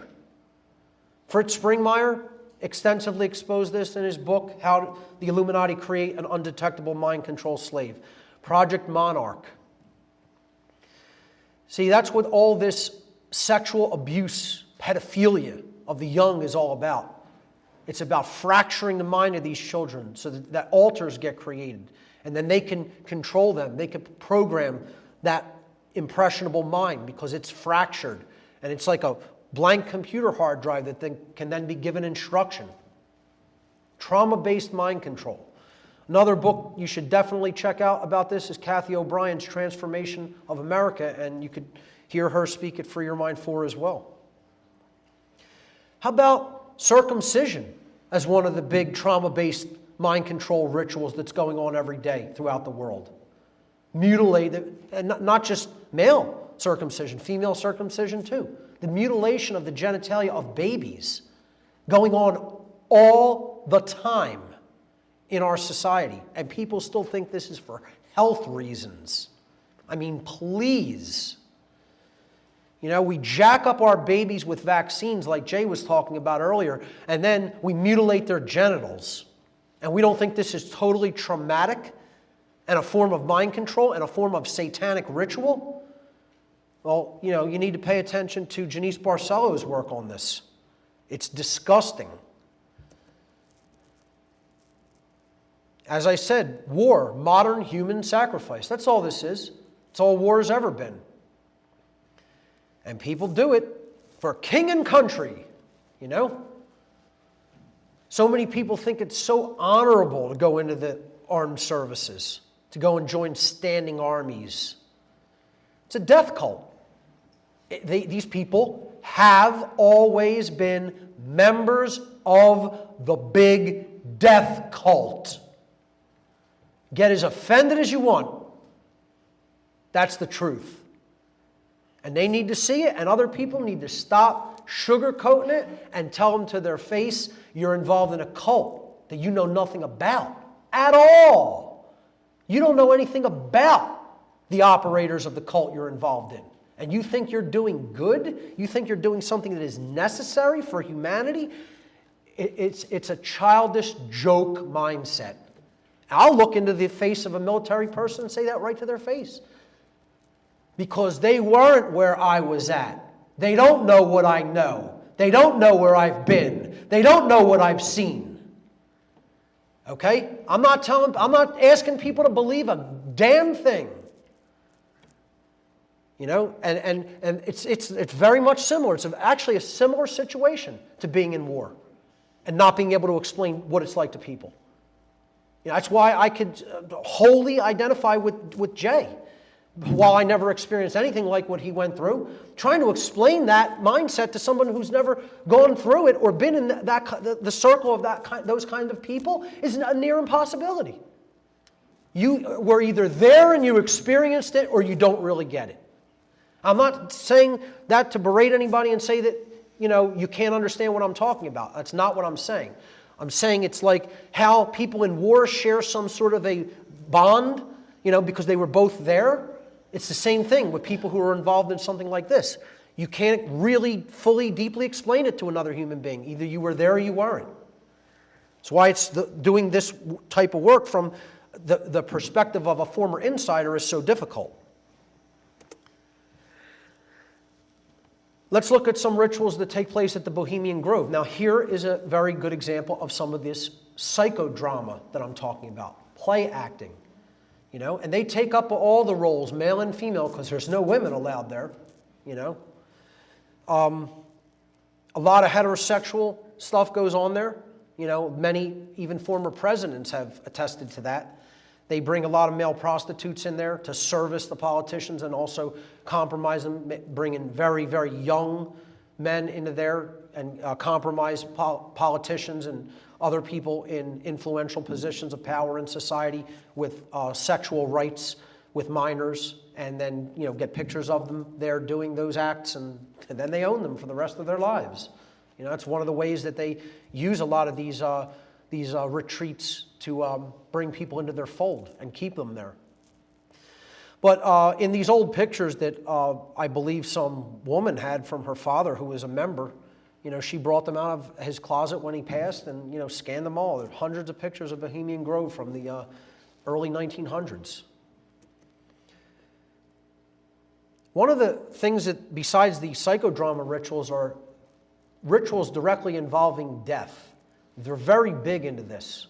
That's why they call these cults the cults of death, the cult of death. I mean, that's one of the names that this dark Satanist cult is referred to as, simply as the cult of death. I call it the cult of the black sun, as some other researchers do. Because ultimately that's what they worship, the dark side of the sun, the dark side of the light, the dark side of knowledge. I mean, you see that they clearly go through some very strange rituals of, death and rebirth. This hanging ritual here. I can't claim to understand it. I was never involved at Bohemian Grove, but I'm telling you, the things that they're involved in, they look deranged, and it's just not normal behavior. This isn't just like, some fraternity thing that, a college fraternity is doing. These are the power brokers of the world engaged in this stuff. Of course, the big ritual at Bohemian Grove is known as the cremation of care. The cremation of care. And just think about the name of it. We're going to immolate, burn to ashes, the dynamic of care in the world. All the power brokers of the world who have to unite on this globalist agenda, coming into this big power broker club for 2 weeks of the year, performing, who knows what twisted, deviant, heterosexual sex rites that they do, okay? Making deals behind the scenes, politicians attend it, people in military, law enforcement, you name it, attend it, and then they culminate this at midsummer, the summer solstice, okay? One of the Sabbats of the occult year, with the ritual called the cremation of care, which they get together and they burn allegedly in effigy, and I do believe it is just an effigy because there are other rites taking place away from this. This is about the focus of this energy, so then the real rituals that are taking place in other areas of this forest are actually sucking the energy from this focal point of the cremation of care. All of these people are there to say one thing. We are burning our conscience away because we are going to be asked to do things during the course of a year that are going to be harmful and disastrous to other people, and we have to continuously renew our resolve. And not just that, we have to forgive ourselves for what we are about to do. This is known as a reverse absolution ritual. In other words, I'm going to forgive myself now for the harm I'm going to visit upon someone tomorrow. And that's what these twisted bastards believe. That's what this ritual is all about. Probably the clearest photo ever taken of the cremation of care ritual at Bohemian Grove, brought forward by, again, someone who was a family member of a person who was actually involved. The photo on the left was taken from Alex Jones's infiltration of Bohemian Grove about a decade ago. Here's the biggest satanic rituals that are ever conducted. People want to talk about rituals conducted in some McMansion on the Pennsylvania-Maryland border, in someone's home. That's nothing. These are the real rituals. These are the real satanic rituals, folks. Not what Anton LaVey wrote about in the book, The Satanic Rituals. False flags are mega rituals, rituals of manifestation, where these dark occultists are bringing out a problem, reaction, solution event to get what they want, to get the public to give them what they want. They don't even have to take it by force when they conduct these rites. And people are still fooled. They're still fooled by them. The Gulf of Tonkin never happened. And we're still fooled by these so-called shootings that are happening. Some of them without even victims, without provable bodies or victims. And their solution is to take people's ability to defend themselves with firearms away. Because what? You put some psychopathic, mind-controlled monarch, slave, up to shooting some people? So you're going to take my gun so I can't defend myself from the big cult? I don't think so. Not while I'm breathing. These are the big rituals of the world, folks. And people need to start talking about them as rituals, as death rituals. because that's what they are. And here's the time to watch for them. It's something that myself and other researchers have brought forward and explained to people. This is the time period they do this stuff. They love this time period. They'll do it any time of the year. But I'm telling you, they love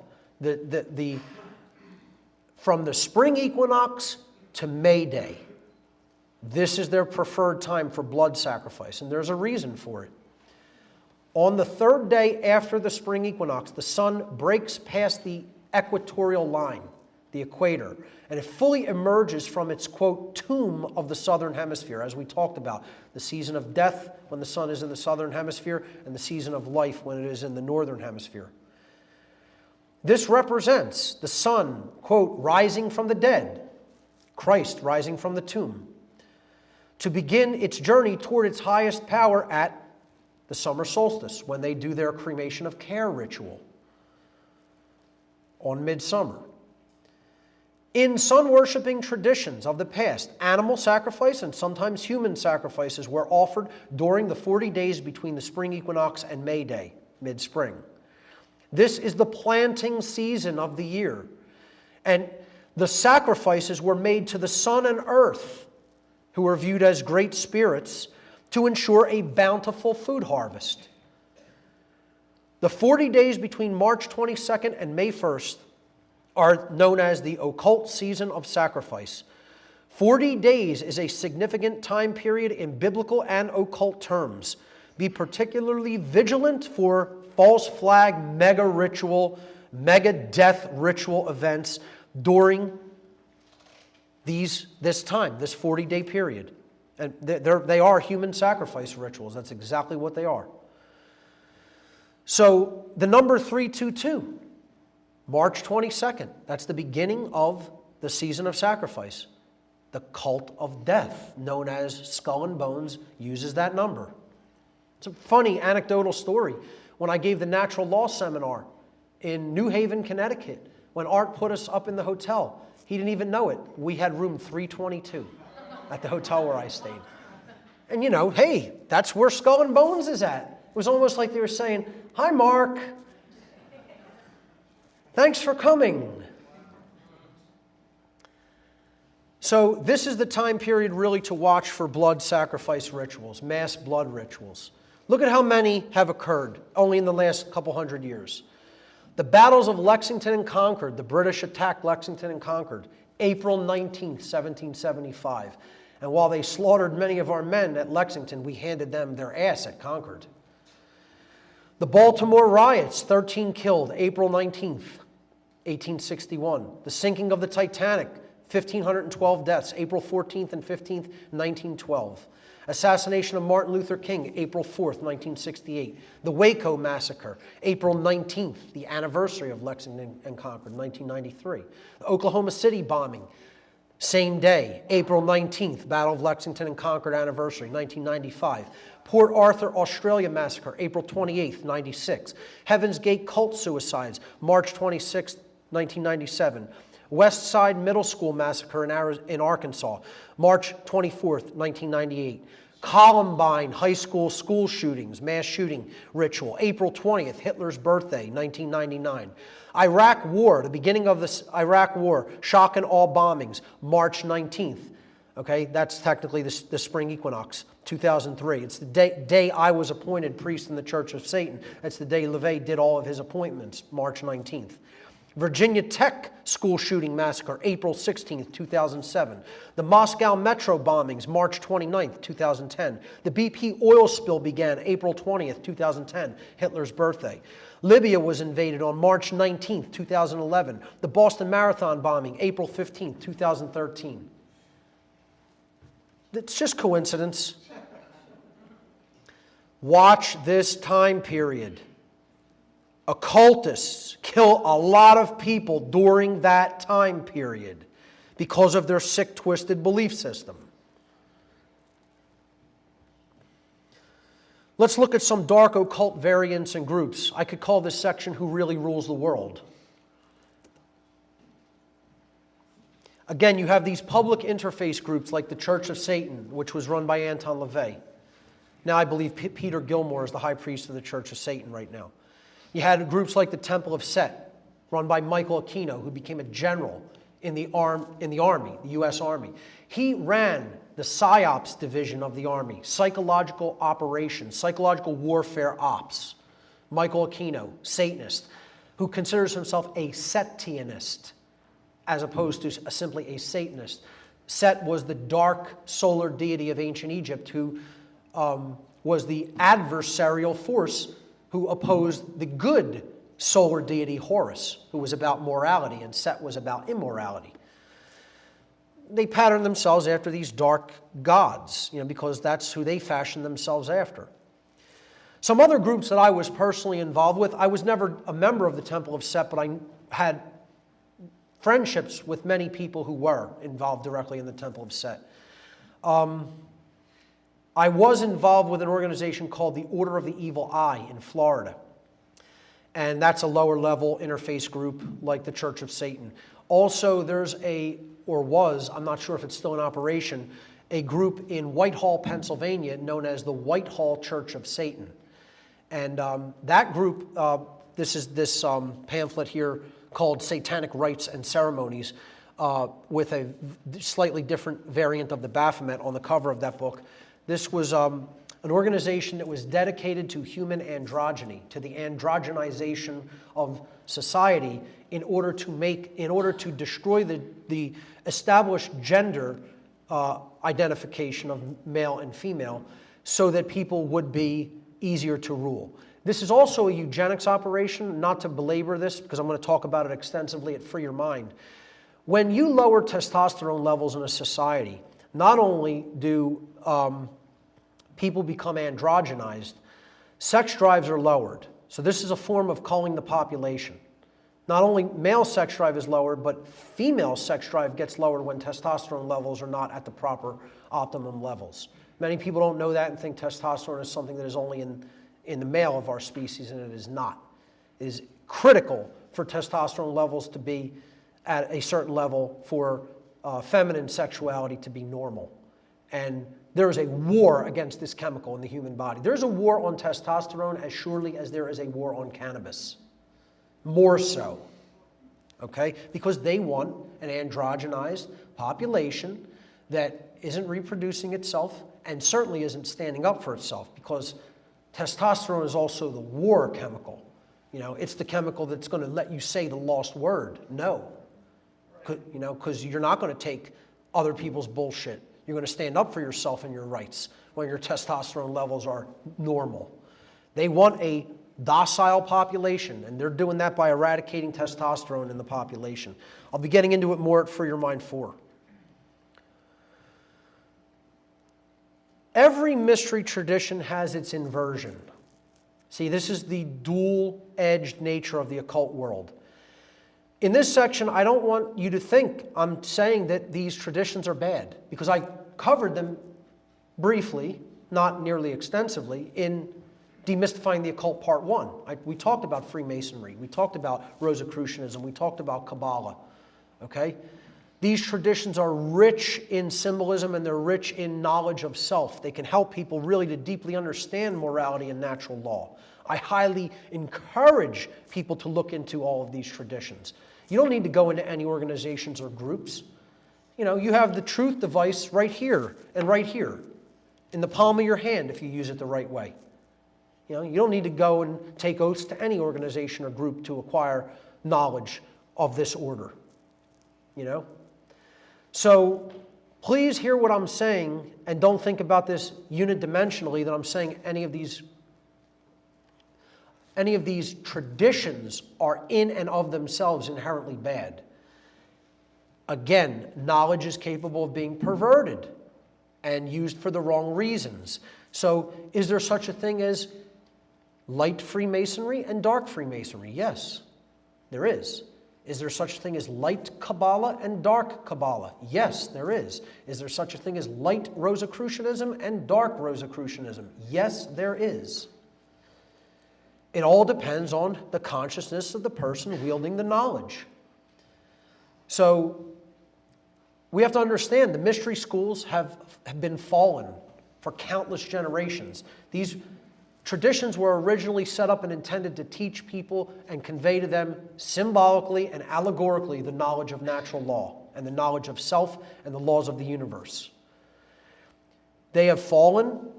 They're corrupt like every other institution on the face of the earth, and they're chock full of dark occultists, which is why I don't really encourage people to go into lodge systems.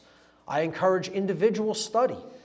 Or if you have a lot of people that you could put together and form a lodge, or go and infiltrate a lodge, good luck to you. I know people who have tried to turn lodges around, and it ain't happening. Folks, you're in the White Lodge. This is it. Welcome. Thank you for arriving.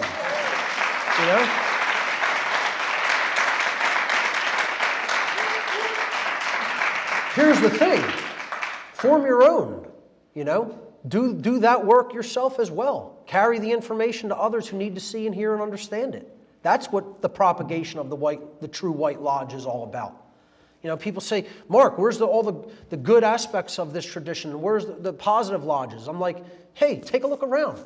You're there. You found it. Congratulations.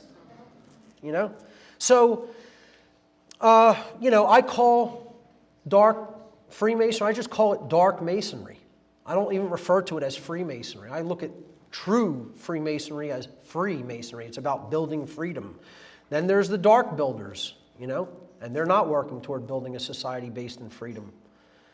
A lot of the founding fathers were Freemasons. I consider them certainly of the light variety. Kabbalah, powerful tradition about the reception of natural law, and that's what it means, reception. It is about the reception of the divine light.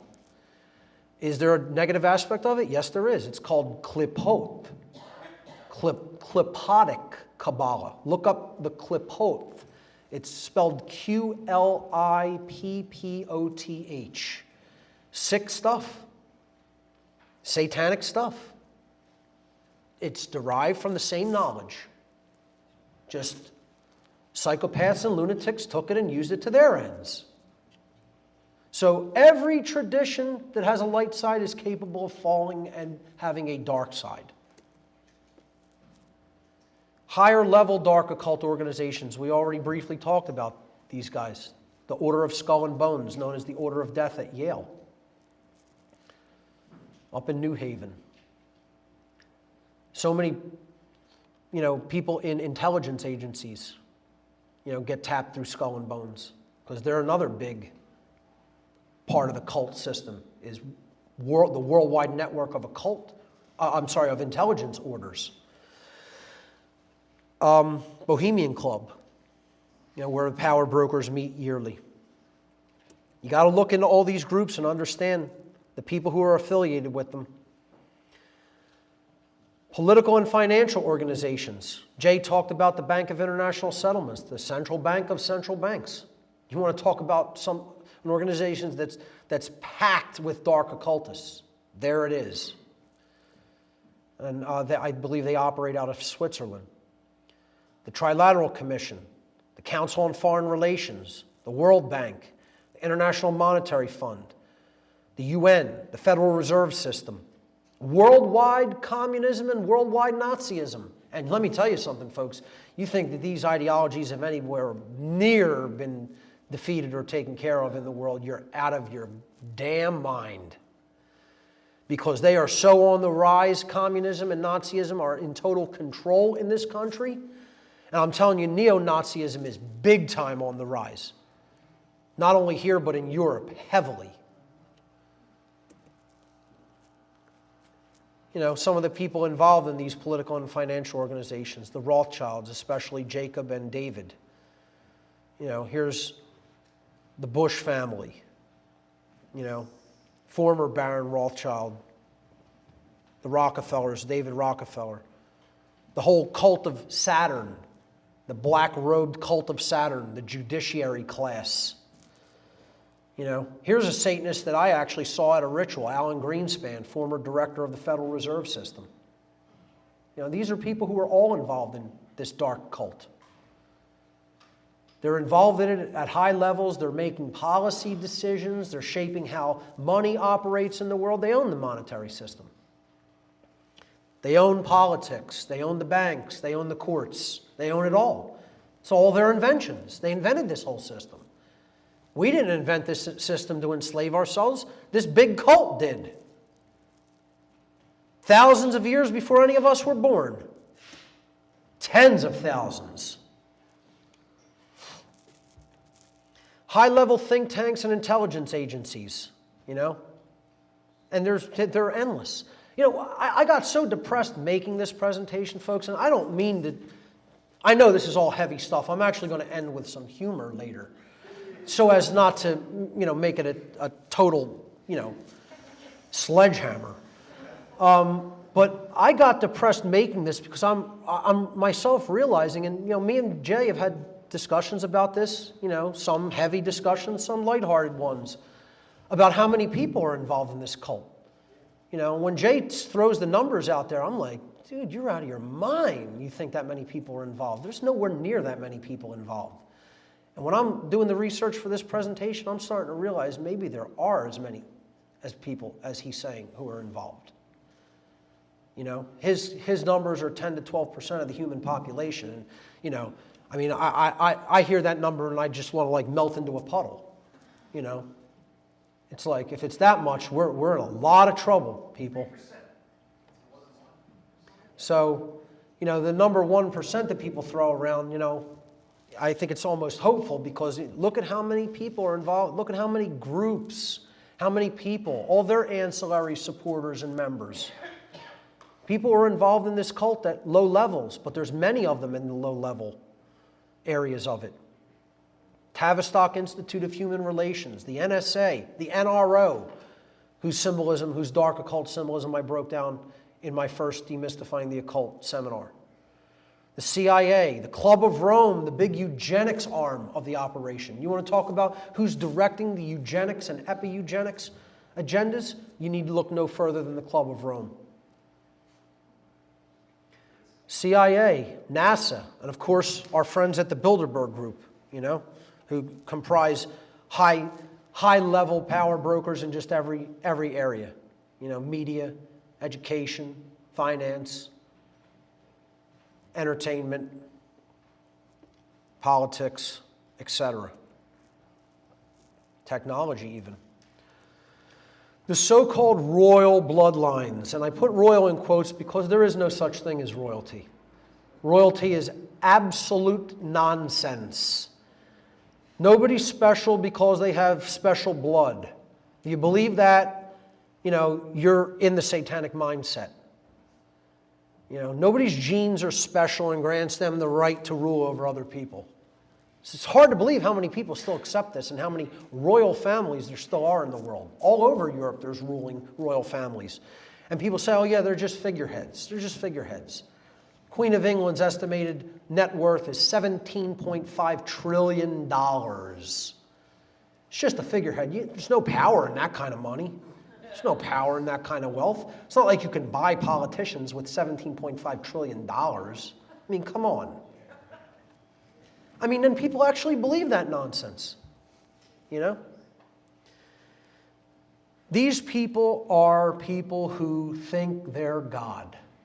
That's the only thing that makes them quote-unquote royal. You think you have some divine right that you don't. They're jokes. They're inbred, mentally deranged jokes. I'm directly saying that. Me, Mark Passio, is saying that to all the royalty of Europe. You're insane, mentally deranged, psychopathic, parasitic, inbred jokes.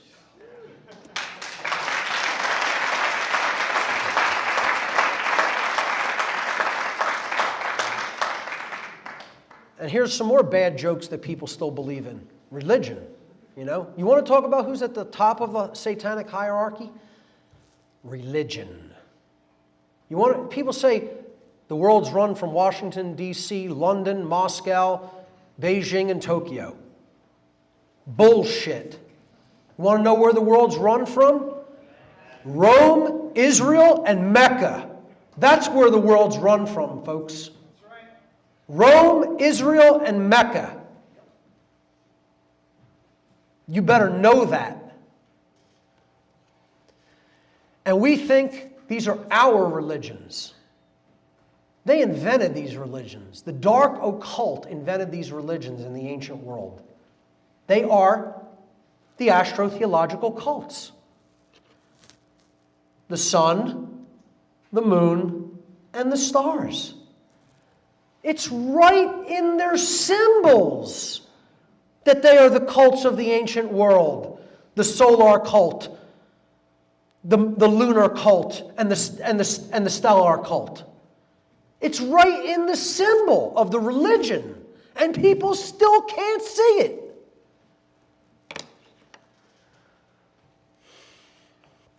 You know, you got to look into some of the other occult orders that are hidden within some of these religions. You know, like Opus Dei, like the Jesuit order, the Society of Jesus, you know, depicted here by the Black Pope, you know. And, you know, deeper level Talmudic and Zionist Judaic organizations, you know, so-called Jews that would be called crypto-Jews. Religion is not what it appears to be, folks. It's a mask. It's a mask on a demonic face. And people better start waking up to that fact and realizing it. These religions are not on the side of humanity. They were created by these cults of the ancient world. And they are run by dark occultists to keep people inactive and believing that some savior's coming to rescue us from ourselves. There ain't nobody coming to help us. We got to do this work ourselves. I don't care what force you want to believe in for strength. I'm not telling you don't have that belief. But you know what? You got to do the action. God helps those who help themselves.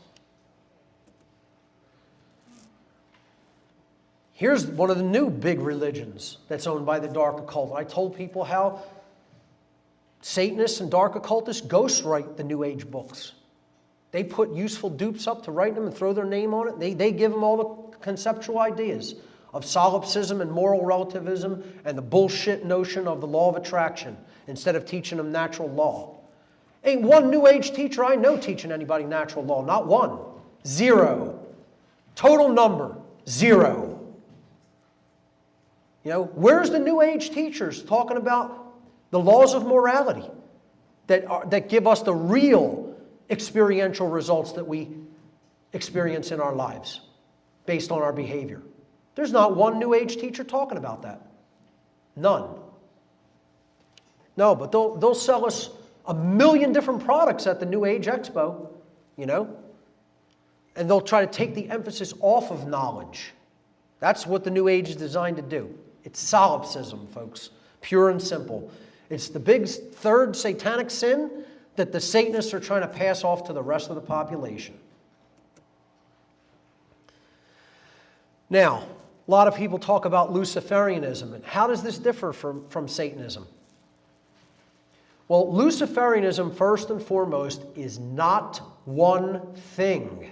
Once again, is Freemasonry one thing? No, it is not. Is Kabbalah one thing? No, it is not. Is Rosicrucianism one thing? No, it is not. Nor is Luciferianism. There is a dark side of it and a light side to it.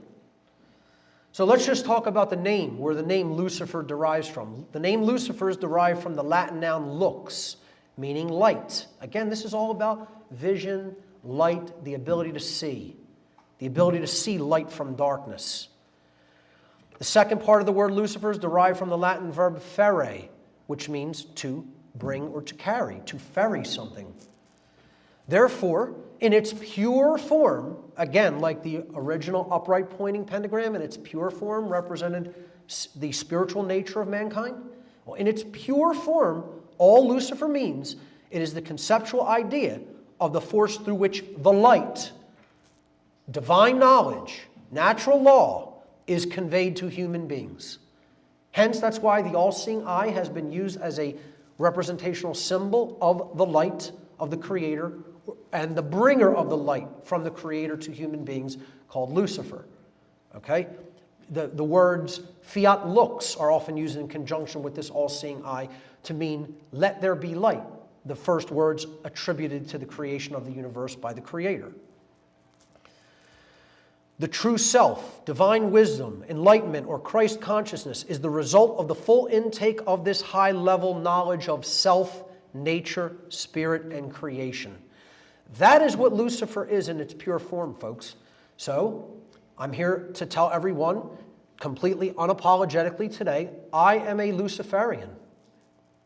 Surprise, surprise. Am I a dark Luciferian? No. I identify with the symbol of Lucifer as the conveyor of divine light or knowledge. That's all. It's a symbol. It's just like to a Satanist, Satan is a symbol of the ego run amok that takes over the being and wants them to control everything. And they identify with that force, the ego, and elevate it to the position of godhood in their religion. Well, all Lucifer means to me is it's the light of the Creator that we are capable of receiving if we open our mind and heart to it. That's it. I don't care whether you have this notion stuck in your head that it's a bad, evil thing. You go right ahead. You want to believe that? You believe that. I can see it in a different aspect because I don't have one-dimensional thinking about a symbolic concept. If you do, I'd say, you're selling yourself short and you're not conceptually able to understand symbolically what that symbol means. Now, does that mean there aren't dark Luciferians? No, because there most certainly are. And that's who's running the world at the highest levels.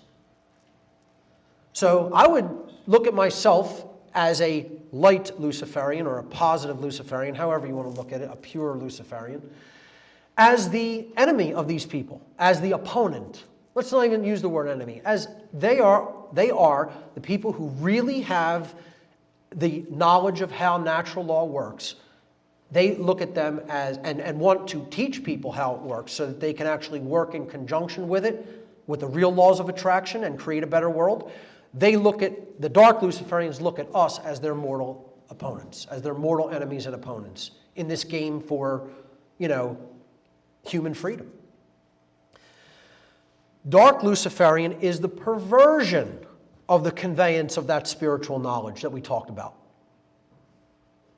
Dark Luciferians would be considered a superclass of the worldwide satanic network who hold even higher level knowledge about how natural law really works, which many Satanists do not even hold. The Luciferians are ultimately who are going to throw the Satanists under the bus. When Jay talks about the quote-unquote rank and file Illuminati, those are the Satanists.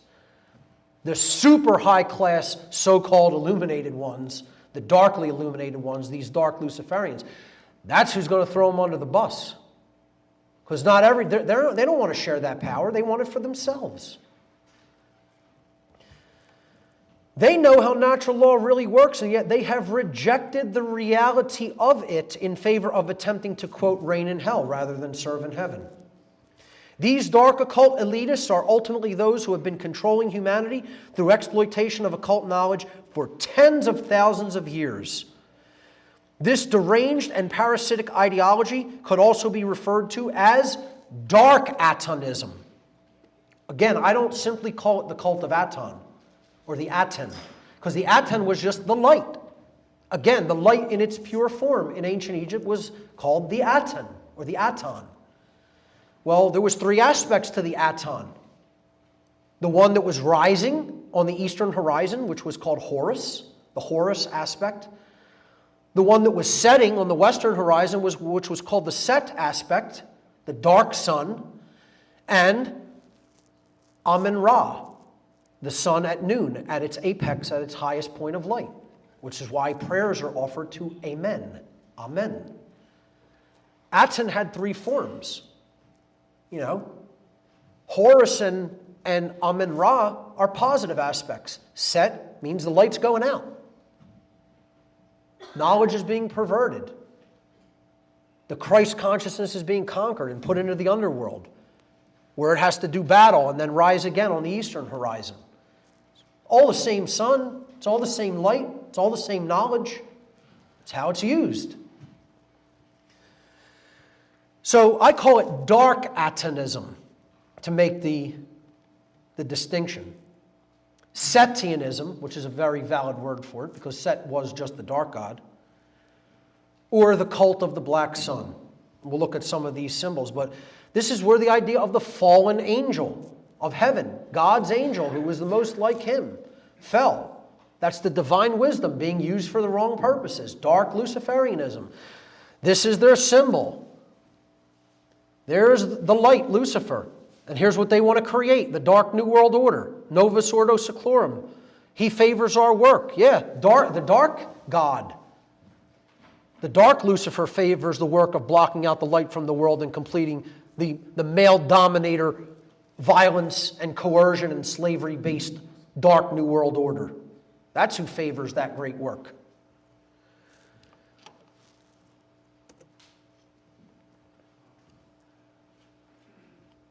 Dark Luciferian symbolism. The owl. The owl is a predatory bird who can see its prey at night and fly above its prey when its prey is incapable of seeing it. It has night vision. It can see. It can see even in the dark. The illuminated torch, another Luciferian symbol. And again, on the Statue of Liberty, I see it as the positive aspect of Lucifer. I believe the Statue of Liberty was given in good faith by French Freemasons as a symbol of liberty, and she holds a book with the date July 4th, 1776. You know, that symbol's a very positive symbol to me as far as I'm concerned. That's the light of knowledge, the knowledge of the Creator, divine wisdom. However, dark Luciferians use it as a symbol that they are the holders of that flame. They are the holders of that light. They will do with it as they see fit. Here's some of them. You want to know who the dark Luciferians are? Oh, somebody got some good shots of them at Bohemian Grove. Here they are before like a 50-foot Buddha statue, and they're burning some kind of an animal sacrifice on this altar here. And they're all in white robes. You know, not like the Satanists in dark robes. You know, that's the Illuminati. These are Illuminati members of the early 1900s, folks. That's what they look like. And you'll notice they're not all white men. They're not all white men. They're from every continent on the earth. That's the other thing I want to take a minute and talk about. People think, oh, this is all just rich white men in this cult. Yeah, that's what you think. Let me tell you something. There's people from every race, ostensible religion, background, economic class, gender. It doesn't make a difference. There's people from all over involved in this cult. Has nothing to do with a particular type of person. Okay? And you could just look at all their faces and you could see they're from every continent of the world is represented by that priest class. I think people should definitely look at these photos more in depth. I'm going to get to a couple more of them later. But this is another one of the dark Luciferian symbols, and I think this is the symbol of the whole worldwide dark cult, the cult of the black sun. You know, this was the symbol that the secret society within a secret society in Nazi Germany used. It was referred to as Die Schwarze Sun, the black sun. And that was the occult order that ran the SS, which ultimately ran Nazi Germany. And Himmler was obsessed with dark occultism. And Michael Aquino, member of the Setian Temple of Set, you know, other identified dark Luciferian organization, brags about how he has artifacts from Himmler, you know, that were used at Wewelsburg, and he used them in ritual, you know. Because that's another thing. Eugenics, fascism are huge in the dark occult world. That's what they want. And you heard Nicholas Schreck, when he was involved with the Church of Satan and Temple of Set, in that interview, tell people we are in control, and we're going to build a world that is where young people are absolutely devoid of mercy for their fellow human beings, and we're going to create a fascist world order that's going to make Nazi Germany look like a little girl's tea party. Yep. And of course, Satanism is a big part of this. Again, the dark solar deity of ancient Egypt that does battle with Horus, the light side of the sun. He is identified with the black sun. That's what this cult is. It's the cult of the black sun. I don't care what name you want to call it. They're the cult of the dark side of light. The dark side of knowledge. So how do these dark occultists avoid the brunt of karmic consequence that naturally should be visited down upon them according to the moral laws of creation, natural law? How do they get away with what they're doing? And they are getting away with it. They do get away with it to a large extent. I will not say completely, but they definitely do not take the brunt of the consequence. In other words, like if we were going to like ram into a building with a big tank, you know, and a whole bunch of people in the front were going to have to take the brunt of that force and probably get killed, okay? Well, they're way in the back, okay? But they're driving the tank, okay? They're getting other people to take the brunt of that consequence for them. And it's because they know how natural law works. These people consciously know that what they're doing is wrong. They know the difference between right behavior and wrong behavior at the highest levels. They don't think it's relative. They even pass the notion of moral relativism down to their adherents of their religion. That's how they form a cult, based on an erroneous belief system. A cult is a religion that's based on an erroneous belief system whose membership does harm to people that don't subscribe to that religion. It's the definition of a cult. The dark Luciferians at the highest level of the dark occult know the difference between right and wrong behavior. That right behavior is moral because it is in alignment with natural law, and actions that are that are rights don't cause harm, don't result in harm to other sentient beings, period. That's what a right is, an action that does not cause harm to another sentient being. And they know that wrongdoing is in opposition to moral law, in opposition to natural law, and that it does result in harm to other sentient beings. They know this. They have rejected natural law. They have rejected all of its expressions. They know that they can only build chaos and control and slavery by using the dynamic of fear and ignorance in society. But they have chosen in their absolute willful disregard for natural law to create a prison within creation and rule the prison. And this is because they so want to be able to do whatever they want unchecked. This is how crazed the ego is. In other words, they know there is a moral consequence in nature for doing harm to others that cannot be avoided.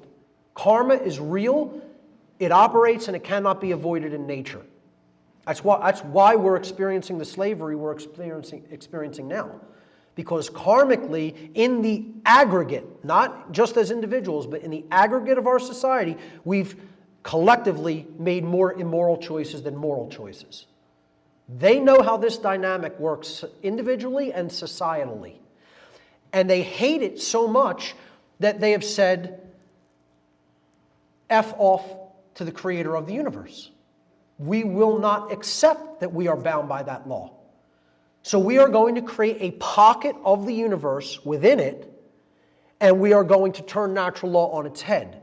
We are going to be the creators of law, and we are going to subjugate people to that law and become God in this little pocket that we've created, this pocket of ignorance that we've created, and we're going to rule that little dungeon. We're going to rule that little pocket of creation. That's what Earth is. That's what the Earth is, because we've let these people rule it. So that's their worldview. Their worldview is that because they cannot do whatever they want unchallenged, that the entire universe, since this universal law is in place and they know it's in place, their worldview is that the entire universe is a prison for them. And so they rail and rage against that and say, no, maybe it is a prison for us, but we are going to become gods within a little corner of the prison. It's like people who are in a prison on Earth who then start like their little gangs within the prison, and like, I run this aspect of the prison. Like, you're not going to run any drugs through this prison because I run that. So they take over a little corner of the prison or an aspect of the prison. Well, that's the same way these dark occultists work. They've rejected that there is a higher law in creation, even though they know there is. They so don't want to be bound by it that they have chosen willfully to, through confusion and through keeping other people in ignorance of those laws, to try to become God within a little pocket of what they consider a prison. Now, that's an erroneous worldview. The world is not a prison. The universe is not a prison. Well, the earth is now a prison because of the choices we've made and the ignorance we've been kept in. But it doesn't have to be. The universe is not a prison because it is governed according to law. The universe is a paradise because it is governed according to law. I'll say that again. The universe is not a prison because it is governed according to natural law. The universe is a paradise because it is governed according to natural law. And if anybody continues to think of this dark Gnostic version of the universe as hell, that everywhere in the universe it's just this prison for souls. It's this, you are subscribing to the dark Luciferian worldview. The worldview which actually keeps the earth a prison. Okay? Natural law is in place so that the beings that are within creation, who are granted free will and the ability to understand the laws of creation by the creator of the universe, natural law exists for the optimum benefit of those beings, so that they can create a just world where the beings within are equal according to rights. And when you live in a society like that, freedom is generated, peace is generated, harmony is generated, safety is generated, prosperity is generated. In other words, heaven. Everything we say we want. Natural law and understanding it and living in alignment with it is what brings all those things. So how do these people get away with creating this little pocket of the prison? They're not actually doing it, folks. They're getting other people to do it for them. They're getting their slaves to build the prison for them. And this goes to the issue of moral culpability. Who is more morally culpable? And moral culpability means you are determining who is at fault or at blame or deserving of blame for actions that were performed that resulted in harm to other beings. That's what the moral culpability of a behavior is all about. You're figuring out who did this behavior and caused that harm, and therefore they're responsible. That's what culpability is. It's from the Latin culpa, meaning blame or fault. So I always ask the question, who's more morally culpable? Not who's culpable at all. Both parties are culpable. Both parties contributed to the harm and therefore are at fault. Who's more morally culpable? The order giver or the order follower? It's another thing many people don't want to hear, but the order follower is always more morally culpable. And there's a reason. The order follower always bears more moral culpability than the order giver because the order follower is the one who actually performed the action. They did it physically, in physical manifestation. And in taking such action, actually brought the resultant harm into physical manifestation. Order following is the pathway to every form of evil and chaos in our world. It should never be seen as a virtue by anyone who considers themselves a moral human being. Order followers have ultimately been personally responsible and morally culpable for every form of slavery and every single totalitarian regime that has ever existed upon the face of the earth. Once again, folks, get as offended as you like about that statement. Nothing you say or feel or do will ever make it untrue. Here's the most devoted cult members to the cult of ultimate evil, to the big cult that runs the world, the cult of the Black Sun, the police and the military. They are the most devoted cult members. And through them being deceived into performing harmful actions against people's rights and freedoms, they are the people who are actually building the prison for the dark Luciferians. A cult, by definition, is a system of religious veneration and devotion which espouses beliefs that are dangerous, especially to the lives, rights, and freedoms of those who are not its members, who are not in the cult. And the people who pose the greatest threat to me, who have always posed the greatest threat to me personally and to you personally, are the police and military. They are the people who are always going to come knocking at a totalitarian regime. Not the bankers, not the politicians, not the judges, not the lawyers. They're going to be hiding in a hole somewhere. They get the police and military to do their dirty work. That's why they call it a police state. They don't call it a judge state. They don't call it a lawyer state. They don't call it a politician state. They don't call it a banker state. They don't call it a corporation state. They call it a police state. Because the police are the ones who are actually doing the harm to that society through their behavior. I laugh when people accuse me of trying to start a cult with what I'm teaching here. You know, this debate goes on in social media and stuff like that. And I have to just laugh hilariously. It's good comedy. You know, it does put a chuckle on my face because it's like, what kind of a good cult leader am I when I'm trying to expose the techniques that cults have been using for tens of thousands of years upon the human species? I'm going to make you aware of all of those techniques, yet I'm trying to start a cult? I'm trying to destroy all cults. I'm trying to destroy all cults. Cults are the damn problem on this planet, and they need to go away. I'm not looking for followers. I want people to be their own leader. I don't even want to have to be up here on the stage talking. I know this stuff. You know? The amount of sacrifice of time that has been put into what I've had to do to get this information out to people. It's like, you think that's enjoyable? That's the other thing I laugh about. Family members of mine or so-called friends, acquaintances will say, well, you're doing what you enjoy doing. You're interested in it. I'm like, what drugs are you on and how bad are they? You know, you're not even doing any good drugs. You know? I mean, seriously. You think I enjoy this? You think I want the world to be this? You think I want this job of telling people that this is the world? Yeah, it makes you real popular. Folks, these cult members are the supporters of slavery, plain and simple. Not mincing any words, period. That's what they are. They are the supporters of worldwide slavery. Just like these Satanists are the supporters of slavery. But there's way more of these people than there are of them. And they're actively doing their bidding. They're doing the actual behaviors that lead to slavery.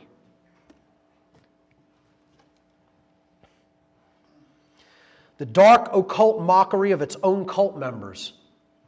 You know, not only are those the people who are the supporters of slavery, not only are they doing the bidding of the masters of the world, but they're being ritualistically and symbolically, occultically mocked by the very people who they are serving. I gave an entire presentation on this at Free Your Mind 1 back in 2011. It's called The Occult Mockery of Police and Military Personnel. Highly suggest everyone here watches this video. They do it wordlessly through their symbolism. You look at all the symbolism. You know, we talked about the hypercube being the symbol of hell on the forehead. They wrap the floor of the house of Freemasonry, the symbol of the first degree tracing board. The floor of the house means base consciousness, not understanding natural law, not knowing the difference between right behavior and wrong behavior. That's what the checkerboard represents. They're putting it around these people's brains, wrapping it around their brain. Inverted satanic pentagram symbolism, putting it all over the third eye and the crown chakra on the head, combining it with the checkered floor of the house. Here's more symbolism. The goddess, the Statue of Liberty, inside, the goddess of freedom inside the inverted pentagram. Then you have the octagon representing the hypercube. Oh, wait a minute, we have two squares of stars there. Another hypercube symbol. You know, this is the trifecta here. You know, you got, oh, I'm sorry, wait a minute, what's this? Oh, that's a trapezoid. How much more do you want? You know, here's the double square on this one, upholding the crown's right. I can go on and on forever. That's another thing Jay and I talked about. We're like, all the stuff we're talking about, we're barely scratching the surface. We could talk about this for days. You can go deep into all the symbolism and the mockery and all the different organizations that are interconnected. During the entirety of the time I interacted with dark occultists, they referred to the police and military only according to these two terms. They called them our dogs and our pets. Nothing else, no other term was ever used. I never heard them say the word police, ever. Ever. They called them our dogs. And for a long time, I had no idea what the hell they were talking about. It was like, I'm like, what are these people talking about? Our dogs. What dogs? And then I finally made the connection. Whoa, they're talking about the police. They call the police their dogs. And it's not like, yo dog, you know, you're my boy. It's not street lingo. They're calling them animals that are easily made into obeying their commands because they break their will. And they symbolize this by giving them dog tags in the military. This is a perfect representation of how dark occultists see the police. If I drew that, it could not have been any more perfectly represented. I don't know who did it, but whoever drew that knows exactly how dark occultists think about cops. Exactly. Okay? Because they are the puppet masters and these people are their puppets. The military and the police are in this position. And their ego is so strong and their free will is so destroyed that they look at it as a badge of honor to be in this position. As a badge of honor. Now, when you're doing something like that in dark occultism, you know you really have something strong going. Okay? Not only that, these people who the police attack dogs and military attack dogs are oppressing, look at that position as being some kind of a badge of honor and think it's honorable and virtuous. You're members of a cult. Police and military and those who are supporting them, you are cult members. It doesn't matter whether you don't believe it. It doesn't matter whether you don't think it's true. It doesn't matter whether you can't accept that because your ego is in the way. These are the people who own you. And they think they're legitimate in that ownership. I attended a ritual on Walpurgisnacht in 1997 in Whitehall, Maryland, just south of the Pennsylvania border. And it was in what you might call a mansion or a McMansion, you know, not a high-end mansion, but, you know, very, very rich neighborhood, let's put it that way. And after the ritual, there was a gathering in one of the rooms near the front of the house, and there was some refreshments served. And I was talking to a gentleman who looked something like this guy here. And this isn't an exact accurate rendition. A listener to my radio show and podcast drew this for me from a description I made. Technically, this person was outside. So if you look at that as a door there and he was on the other side of the door, it would have been much more accurate. He was guarding the ritual house, a member of the police. And again, Jay told you stories about the police operating in art and basically being aware of murders that were being done in their district and basically saying, you know, better luck in the next life, kid. We know who's running this place. They're our bosses. They sign our paychecks. So you're shit out of luck. You know? They got a police officer to actually guard the ritual house on this high holiday of the Satanic year. Technically, he would have been on the other side of a closed door here, but it was a glass door. So you could, well, it wasn't a glass door. There was a big window there, and the door was closed and locked. And he was on the outside of it on like a patio. But you could see him through the door. And while I might have been standing like, you know, over here in front of this guy, he's absolutely laughing about how these people who we consider lower than trash, are guarding us in our homes while we perform the rituals that we perform. And here's what his laugh sounded like.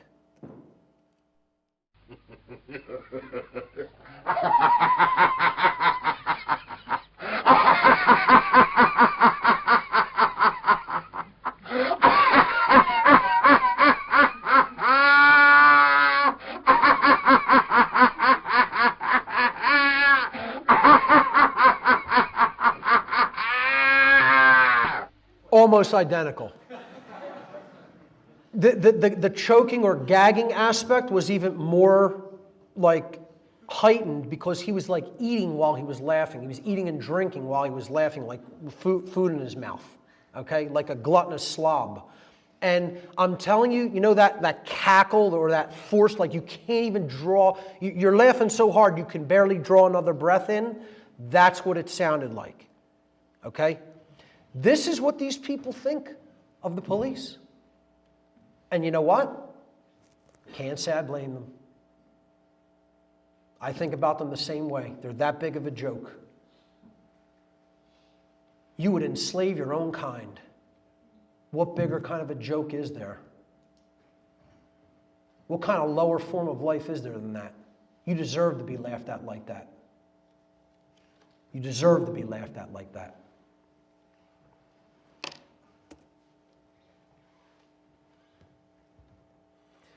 Here's what they call the people. Never referred to the population, human beings, the people of earth, never, never once. They call us the dead.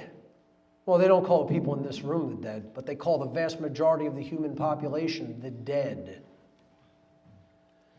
And they call people the dead because they don't exercise their thoughts, they don't exercise their emotions, they don't exercise their actions. If you're not trying to gain wisdom, your thoughts are dead. One of the three aspects of consciousness. If you don't care about what's really going on around you or in the world regarding your freedom, your emotions are dead. Care has been cremated. So the population is ignorant, they're apathetic, and they're inactive. They're cowardly, they're lazy. Their actions are deadened. So if all three aspects of what makes a person a human being, an alive human being, are inactive, for all intents and purposes, they could be looked at as dead, totally unconscious. That's how these occultists look at people. And therefore, their rationale is, we're not even doing this to a living soul. The soul hasn't even been activated. It's not really alive. It's just some clump of flesh that's animated. That's all. And they're performing these actions to a dead corpse. You know, that's how they look at us. It's not hard to see why, though. You know, it's what all these zombie movies are about. My friend told me, I talk to people and I try to tell them the zombie movies are about us. They're about the human population. They're not about like some outbreak, a viral outbreak that's going to happen and turn people into this. They're about the human population being dead, being spiritually dead. And people are like saying to him, no, you're wrong. That's not what it's about.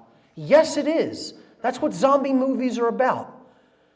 They're about the population being spiritually deadened beings and overtaking the earth. Because they're certainly doing it. And here's a Bohemian Grove ritual about the dead from 1904. They're presiding over a funeral of, it's maybe difficult to see from afar in this image with the lighting in here, but it says, "Here lies Gus." You know, another name for the everyman, the average Joe. You know, we're all Gus.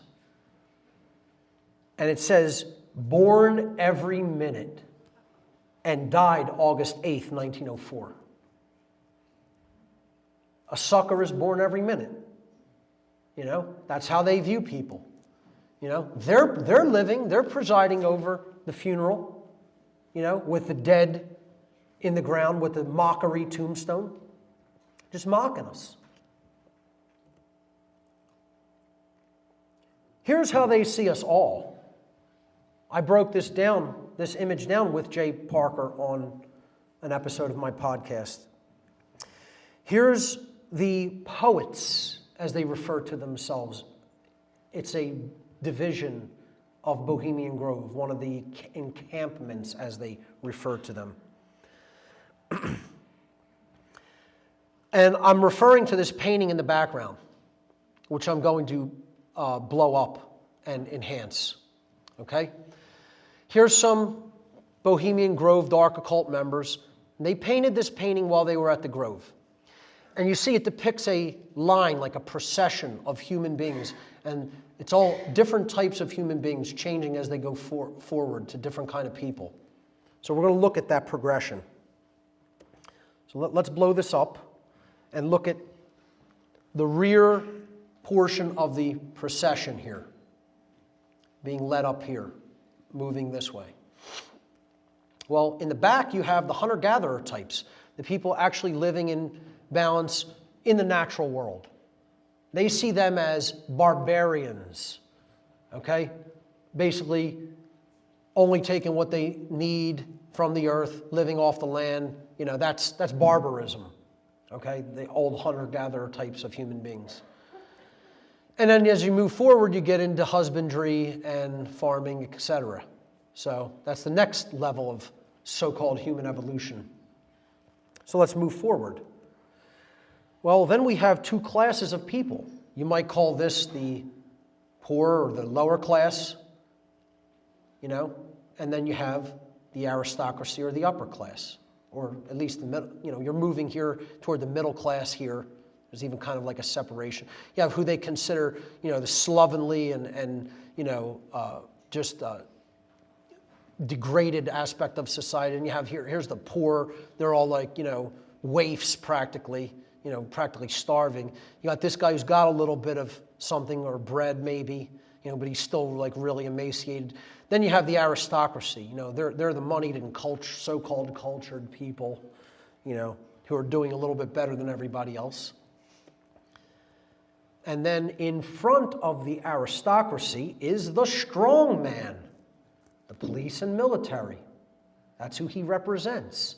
He keeps the rest of the population isolated from the true ruling class. So when we go forward, okay, who's in front of him? The bankers. But they're not the ultimate ruling class. They're the ones still doing the bidding of the ultimate ruling class, which is the guy in the black top hat, the dark occultist. Okay? Now, he's being heralded by this herald, who is the media, constantly in front and announcing the arrival and controlling the public perception. And he has a slave who looks like, you know, a black person from that day perhaps, or it almost looks like some kind of a mongrel type being, but it's obviously a very racist statement too, because they clearly try to depict it as an African-American man. This is how they see the people, folks. This is how they see you. This is how they see me. This is how they see their dogs, and even the high-level financial magicians who are ultimately doing their bidding. Okay? But he's not out in front. He's out in front. He's the one setting the pace. He's the one setting the agenda. I mean, if you can't see it, I don't know what to tell you. These people are telling it to your face practically, but not in words. They do it in pictures. They do it in symbols. Behind closed doors, they do it in words, out in the open, very frankly.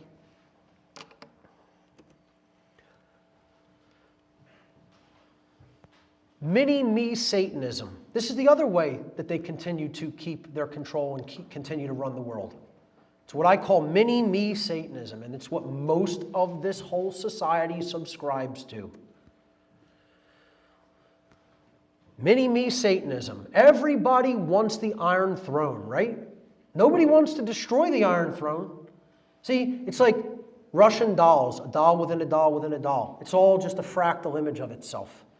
You know, the big Satanists up here, you know, they know a lot more about the whole ideology, but then they got the little Satanists down here. It's just a mimic of the ideology at a lower level, a mimicking of it. You know? We don't want to destroy this. No, we want to take this and we want to use it for our own benefit. To throw a Game of Thrones allegory in there. Hope most people get that reference. The tenets of Satanism are live only for yourself. There is no such thing as right and wrong, truly. The most ruthless should ultimately rule, and they should ultimately get rid of who they don't want. Most people think like that. Even at a lower level, they might not very consciously, fully vocalize that, but you know what? You ask most of your friends and family members, and I guarantee you the majority of them are going to say, I pretty much believe that. That's the natural order of things. Just like Nicholas Schreck was saying back when he was a Satanist. This is the natural order. Bullshit. There's nothing natural about it, and it'll never lead to order.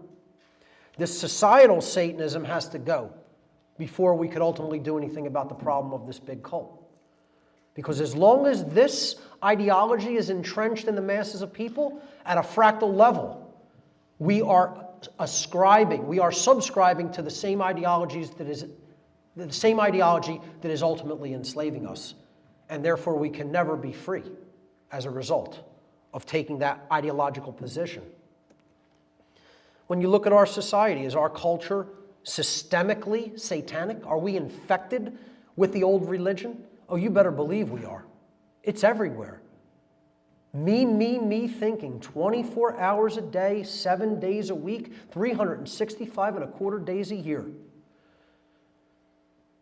You try to tell people what's going on, and they say, I don't care, I don't want to know about that stuff. I want to live for today. I want to live for my pleasure pursuits. The goal of life is to pursue happiness. Hedonistic pursuits.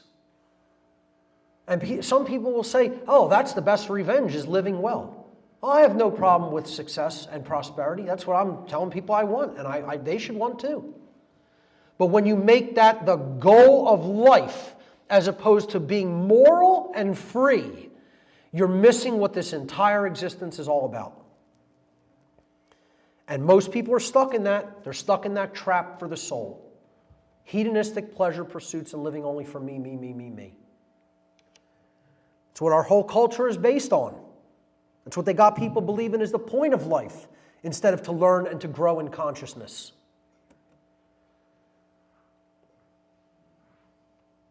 Is our culture systemically satanic? I ask once again. Are we supporting the very cult members who are enslaving us? And are they supporting their very occult overlords who are enslaving them in turn? That's why we have to do away with this notion that, because we're doing it, it must be right. So many people blindly supporting this country and its military and police.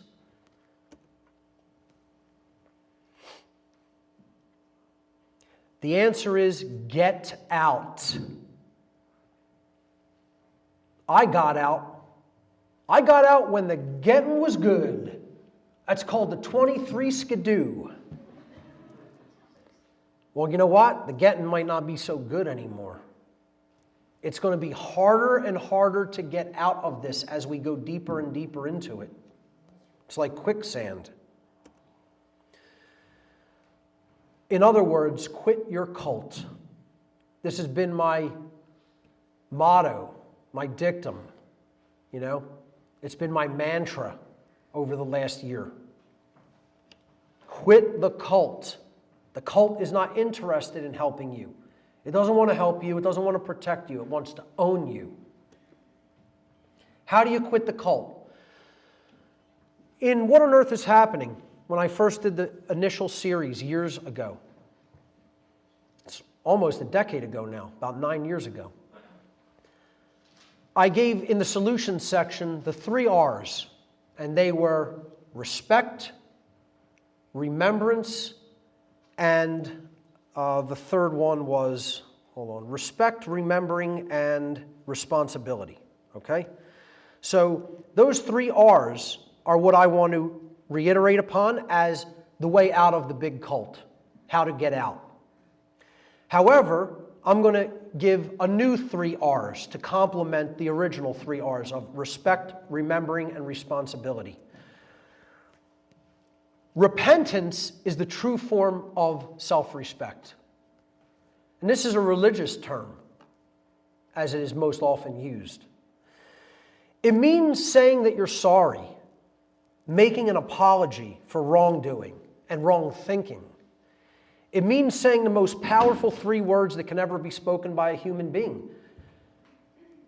The second most powerful three words that can be spoken by a human being is I love you. The most powerful phrase that can be spoken by a human being is I was wrong. That's why so few people say it. They can't get their ego out of the way. You know how many thousands of times I had to admit to myself that I was wrong and I was participating in something that was completely screwed up? Tens of thousands of times. That's the hardest thing there is to do for a human being, because you have to admit you were duped. You got fooled. You got played. And I was wrong. I was duped and I got played.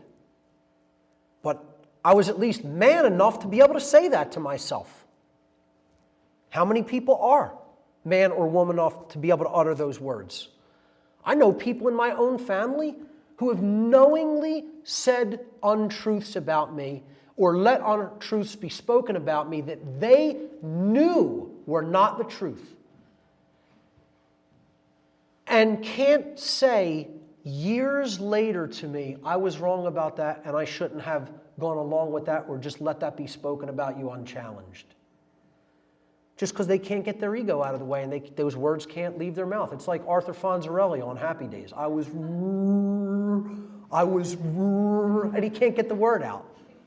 He can't say I was wrong, you know? That's how deep the human ego is entrenched. That's how deeply it's entrenched. That's what Satanism is. That's what the force called Satan is. It's the force that will not allow us to admit we were wrong or duped. Overcoming the ego-bound consciousness ultimately means truly being able to say I was wrong and to change your behavior by desisting in wrong action and taking up right action. This comes from respect. This is what true self-respect is. This comes from true self-respect. You have to develop self-respect to be able to say you were wrong. That's why they say it takes a big man or it takes a real man or a real woman to admit that they were wrong, because they respect themselves, truly. The word respect derived from the Latin prefix re, meaning again, and the Latin verb spectare, which means to look at. True self-respect means taking another look at yourself. And sometimes you don't like what you see because you recognize you are involved in something that was wrong.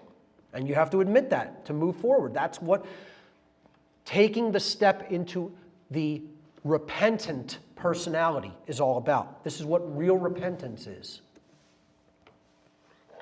The second R of the new 3 R's is refusal. And this is true remembering, because you will refuse to participate in this satanic agenda or ideology when you remember who you truly are, which is a sovereign spiritual being having an experience of growth and learning in the physical domain. Through the knowledge of natural law, an awakened human being who truly remembers who they are is finally able to speak the lost word, which is no. No is the word of all power. Only when we say no to those who would claim to be our owners do we stop externalizing our power, and in doing so reclaim all of our rights as sovereign beings. Engaging in full refusal to participate in the worldwide cult that is enslaving humanity requires tremendous amounts of knowledge, care, and courage. And since so few have those dynamics in that kind of abundance, that's why this word is considered lost. So few people will say no to evil. But that is where the power lies ultimately, in refusal to participate and cooperate with this agenda. Finally, the third R is rebellion. And I don't even mean physical rebellion. I look at real rebellion in life as true responsibility. People think responsibility is how much money you have in your bank account. They think it's what kind of job you have. They think it's either whether you can feed yourself in any given day from day to day. It's not what real responsibility is. I'm not knocking any of those things. Nice things to have and be able to do. But real responsibility is doing the great work. And that's rebellion against the unnatural evil order of chaos and death that has taken this planet. The true great work is the arduous task of influencing others to abandon their religions, the false and dogmatic beliefs which hold back the progress of consciousness by impeding the reception of truth and natural law. It is to help them to realize that in supporting and condoning the legitimacy of authority and government, man's law, based in moral relativism, that they have actually been supporting and condoning the legitimacy of slavery, and that they were immoral for having done so. Now, that is not any tiny little task, which is why it's not called the tiny little task. It's called the great work. In case, if you haven't noticed, people tend to be very, very attached to their religious beliefs and their cult beliefs. They don't want to abandon them out of fear because it's all they've ever known.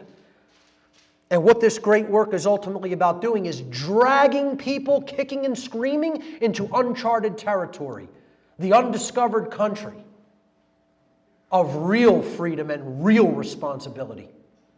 And most people don't want to go there because they don't want to grow up. They don't want that knowledge because they don't want the associated responsibility that goes hand in hand with that knowledge and can never be separated from it.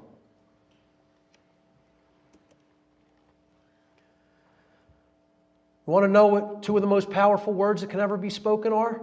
I will. Now you want to get into the real law of creation. There it is right there. What will you do? That's the question. You know, people say, oh, you make the recognition that all this stuff is wrong. Well, what are you going to do about it? A whole lot. And I have done a whole lot. And I will continue to do a whole lot. That's influencing people to understand what's right and what needs to be done. That's the word that needs to be said. Those are the words that need to be said. Don't look at Mark Passio and what he's going to do. Say, I will. Take that responsibility onto your own shoulders. What are you going to do? That's true responsibility. And you know what? When you turn your will to that great work, that's true rebellion.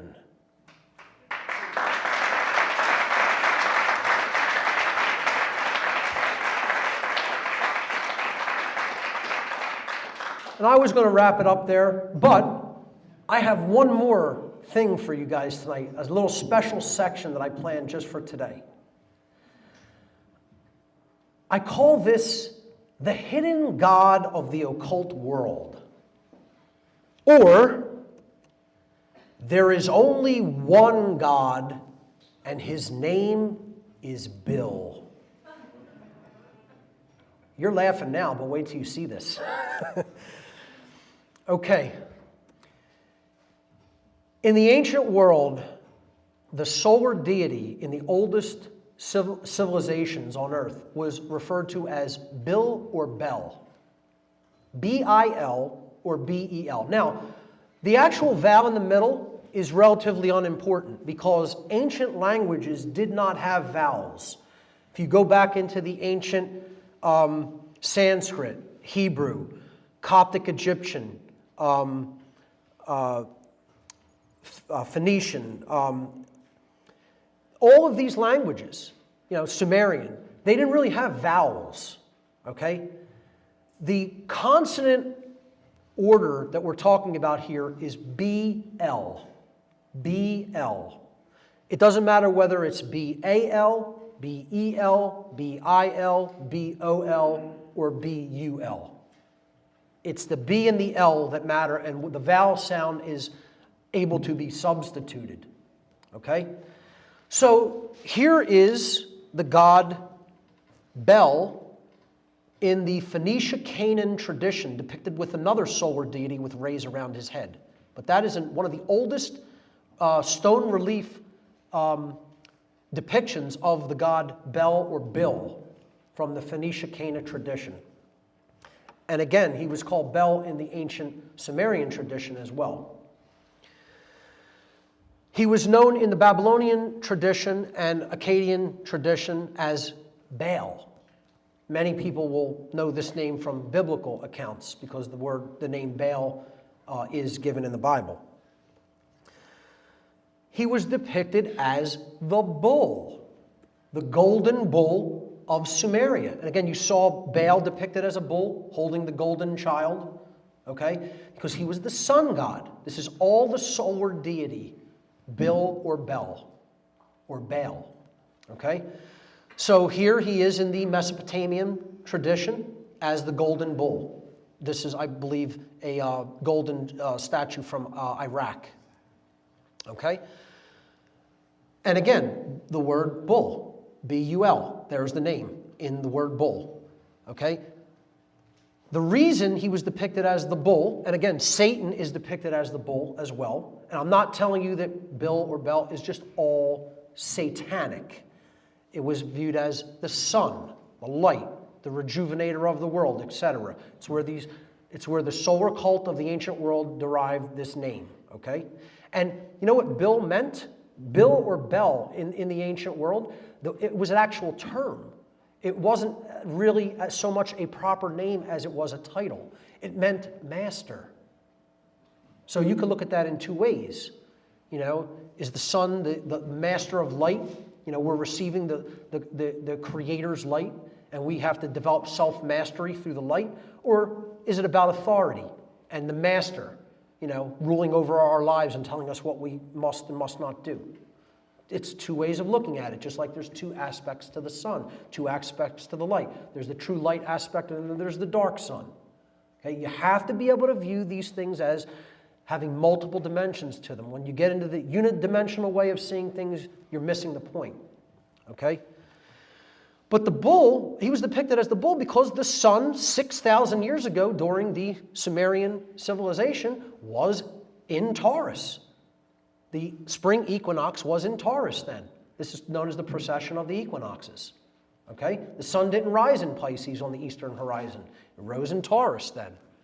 You trace those amounts of zodiacal houses back in the precession, that's about 6,000 years. That's how old the Sumerian tradition goes back.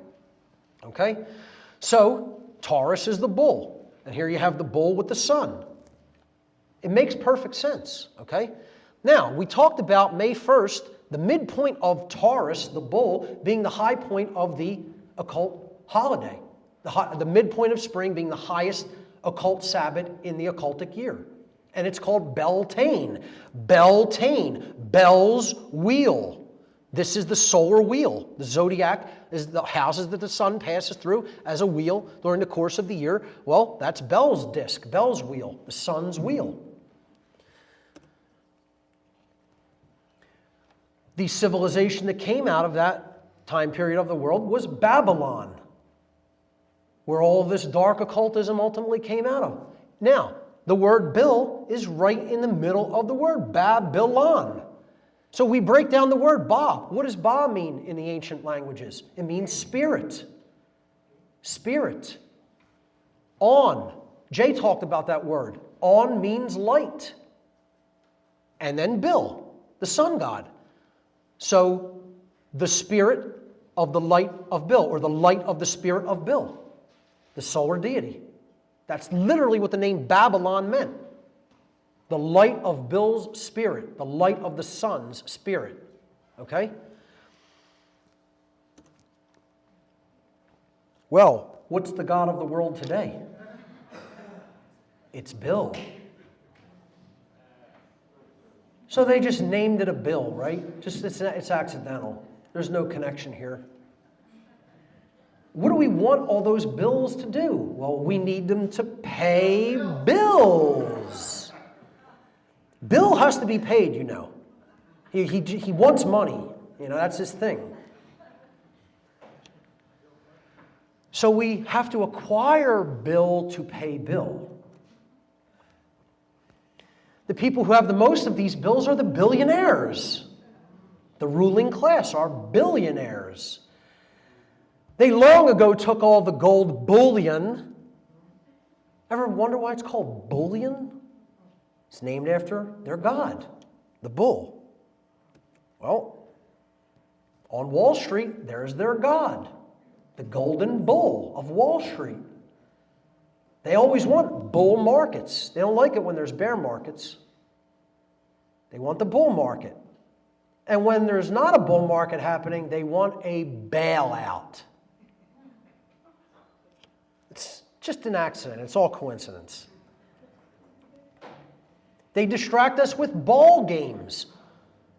All the males of society are, or most of them anyway, are distracted by the ball. Keep your eye on the bouncing ball. Don't worry about your freedom and rights being taken away. All manner of ball games.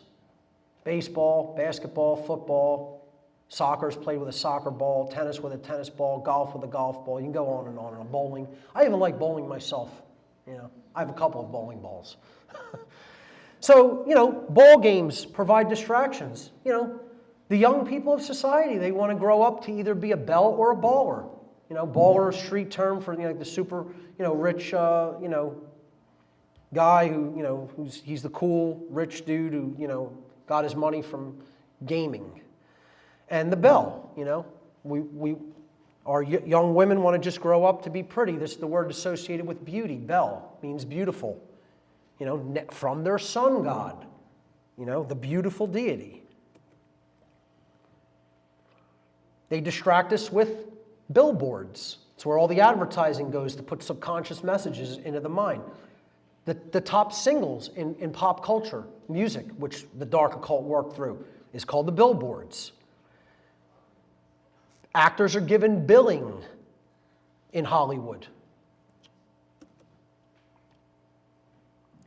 The Masons are referred to as the builders, whether they be builders of the light or dark builders. We're all builders of society. Two of the big forces ushering in negative political change, communism and Zionism. And these were led by the Bolsheviks and the Balfour Declaration. All right there in the Word. One of the biggest secret societies, the biggest think tank, occult secret societies in the world is the Bilderberg Group. Well, you think that's accidental that the first place they met was the Bilderberg Hotel? Bilderberg means the foundation of Bill. Or in other words, the rock upon which Bill's church is built. And believe me, it is being built upon that foundation. We have a prince in the royal family of England that is going to become king at some future point, and his name is Bill, Prince William. Well, do you think they named the future king Bill or William accidentally? I don't think it is. That's their god. That's why the English royalty vacation at Balmoral Castle. They go there to learn the morals of Baal. Okay? And the castle where the most ritual sacrifice during any given year is held is Amerwa. I mean, look at the accounts that Fritz Springmeier gathered, and also that I believe Bryce Taylor talked about the things that go on at Amerwa. Or perhaps it was... I can't remember who did the talked about the reptilians with David Icke. Arizona Wilder, thank you. Arizona Wilder talked about the occult rituals that take place, the human sacrifice rituals that take place at Amerwa Castle. Where is it located? It's located in Bouillon, Belgium, which is, By the way, Belgium is the proposed seat of the world government at Brussels. Now, Bouillon, named after the sun bull god, Bel or Bill, just happens to be directly next to another little settlement called Munio. So you have Munio and Bouillon, the sun and the moon. It's coincidence, though. You might think this is all baloney.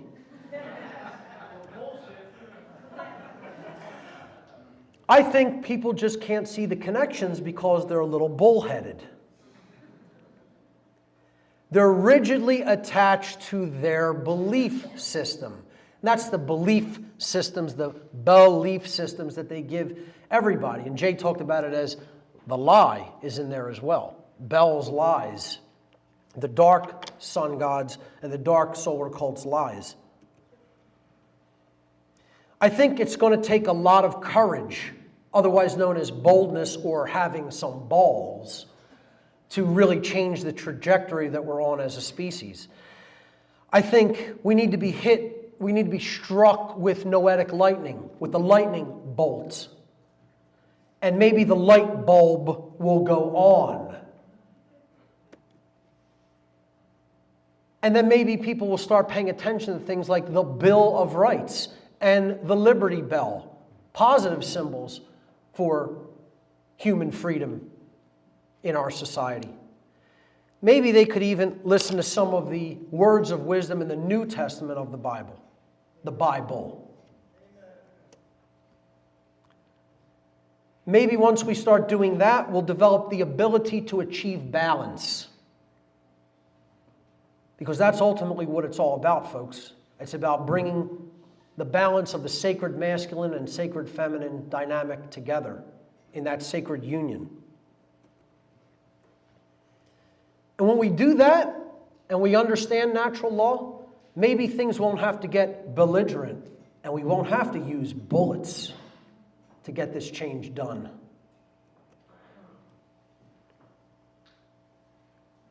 If we do it the right way, we could put an end once and for all to this bullshit called human slavery. Thank you. And you know,